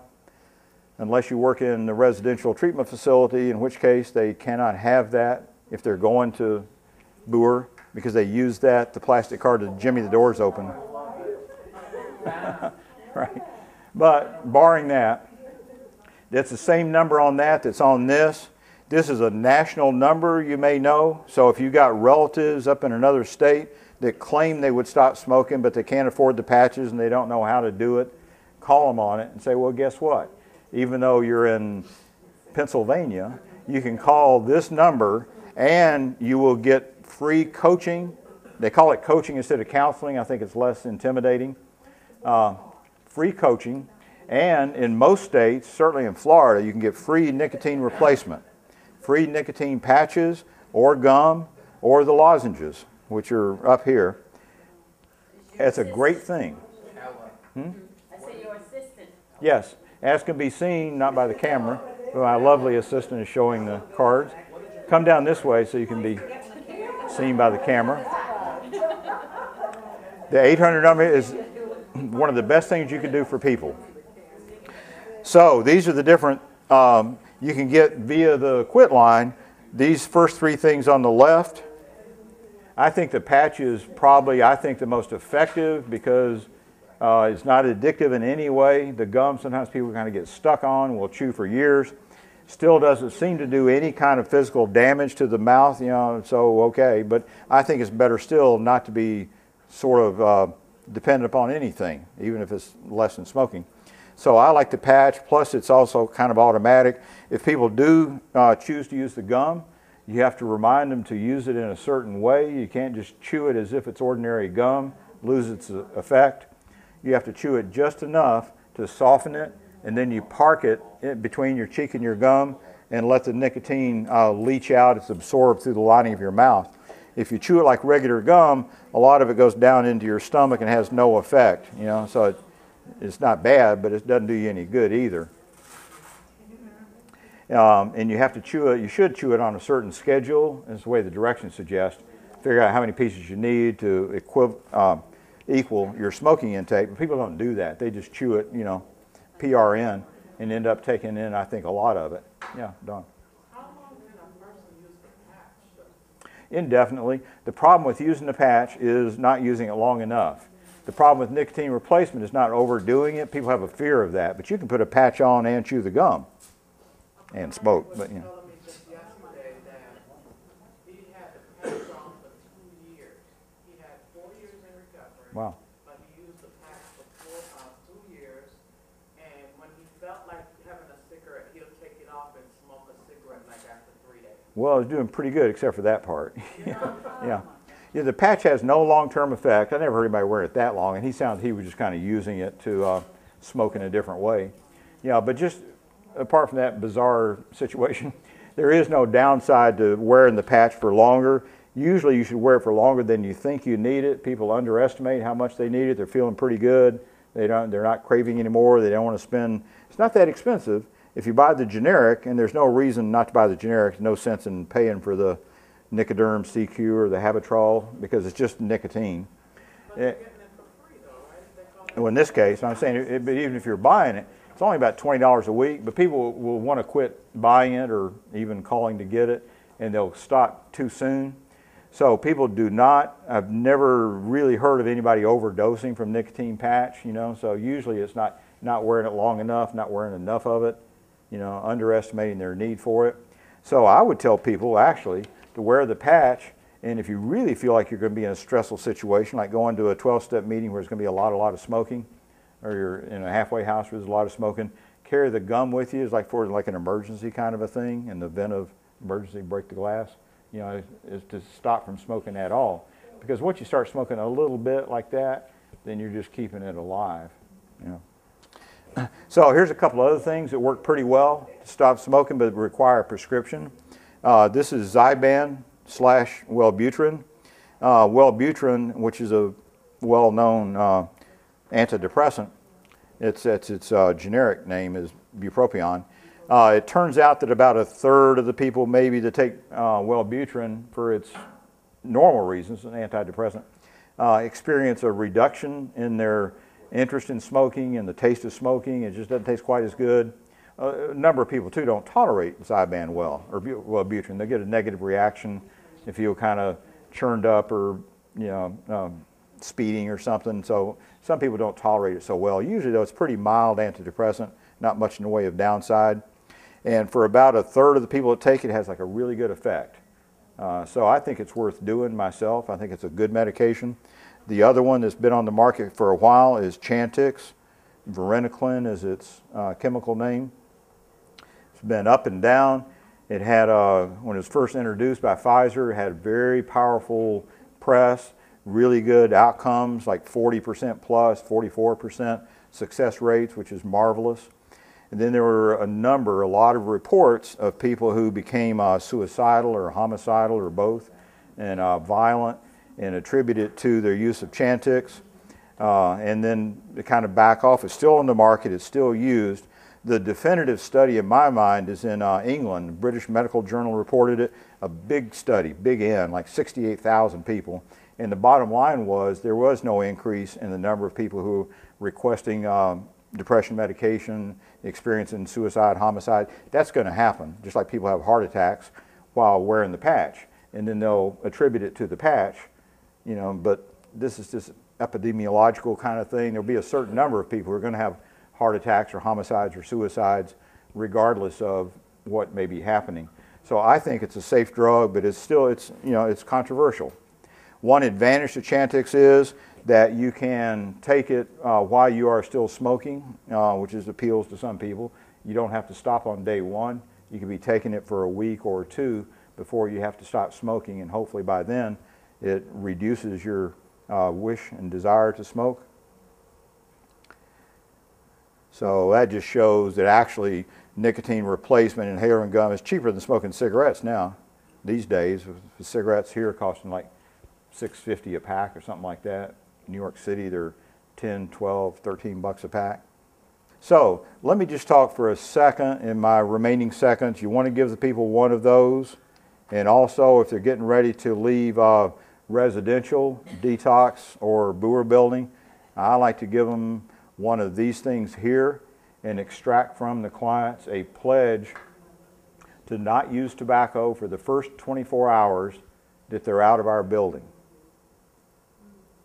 Because typically, I would say 90% plus of the people leaving our residential facility or leaving detox or over time have been smoking within minutes. And if somebody bringing them by a ride, we can't even let them stand out front of the Boer building to wait for their ride for fear they'll run off to the store and get cigarettes and come back. People have been doing great while they're in the program. So what I do, for what it's worth, is ask the clients to consider signing one of these things, there's copies of them back here, saying that for the first day, like on their own, not because we're watching them or we're going to test them or something, for the first 24 hours that they'll not smoke or chew tobacco. After that, they're really on their own. And the way I do it too, I'll ask them, because they'll say things like this. They'll say, oh, I'm really going to try, I'm planning not to, I'm hoping not to smoke, et cetera, et cetera. So I ask them this question, think about doing this. Ask them, are you going to go to a meeting the first day? And the guy says, oh yeah, yeah. I said, oh, you mean you're going to like try to go to a meeting, you're hoping to go to one, or if things work out, you know, you'd love to go to a meeting? And they said, no, I'm going to go to a meeting first day. And they say it with this kind of finality, not forever, but yes, I will be at a meeting the first day out. And that's the way they have to say it with the smoking. Okay, I won't just like hope not to or not plan not to or something. I will not use tobacco the first 24 hours out of the building. And then after that, we'll see. Will they become psychotic? Will it be a terrible ordeal? Or will they really feel okay about doing it? If you've been to the Brewer building, as you first go in, right there, as you first go into the facility, there's like this terracotta urn-like thing next to the wastebasket can for arriving people to stub out their cigarettes or something. From relative lack of use over time, that's what it looked like last week. Yeah. Little plants are growing in it. I still look in it when I go by to make sure, because if there's a long bud in it, when people are coming in from their walk in the parking lot, you know, our clients will grab that, you know. Because it's an addiction. You know, people know better, but if they see a long cigarette butt like that on the parking lot pavement, they will pick it up. Even if they know that it's a big deal to have possession of tobacco, it might get thrown out, it's going to kill them. But if they actually see it, yeah, what they'll do is they'll gather, this shows what an addiction it is, they'll gather the little butts of tobacco, roll it up like in toilet paper or something. They'll lock themselves in the bathroom, put a roll of paper towels, I can't say this to our clients, you know, over the door. They flush, they'll start a fire by sticking objects, electrical metal objects into the bathroom receptacle, attempt to light the thing rolled up in toilet paper, and the way you smoke it is by flushing the toilet and turning the water off and sticking your head down the toilet, which creates a sort of a vacuum. Does this sound like drug behavior? Yeah. And right. And knowing that they're risking being put out of the program, many of them being already on community control or probation, last chance, stop, going back to prison, and they're still doing it. Is that an addiction or what? You know? So people knowing that, and again, that's the dominance of that lower part of the brain that sees in the parking lot. Look at that. They have taken cigarettes recently out of workmen's cars when they walk by and they see a pack of cigarettes, which is like a triple felony or something. Yeah. Yep. So this used to be in our the smoke pit. Pregnant women were smoking there, which is now the Serenity Garden. So now it's been 6 years plus, that it's been a tobacco-free zone. So here's what you can do in my remaining 2 seconds. This just shows you can do something in 2 minutes, because I'm going to try to do it here. The more you do, obviously, the more success you're going to have with clients. But just having a no-smoking practice, a no-smoking workplace, all by itself with the signs and the brochures and all that stuff, calls into question, makes people start thinking maybe they do need to do something. Displaying, we're going to show a videotape in the waiting areas. We're going to have these little brochures and the tars of jar all over the place.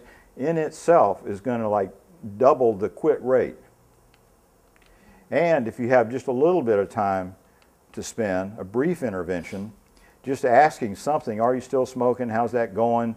Was there ever a time when you quit? Which frequently for people there is, unbeknownst to you because they don't advertise it. But maybe there was a time when they stopped smoking for a month or a year. Some people a long time. And they, you know, how'd that go? A moderate intervention, talking a little bit about how they might do that. Have you called the quit line? Just spending a couple, 5 minutes will quadruple the quit rate. And if you actually have some time to talk to the clients, and I know there's competition, there's so much things you got to do with the clients now, but if you have time to actually talk to them about how it's going, what problems are they having, how are they dealing with the anxiety and the feelings that are coming up, you will quintuple the quit rate.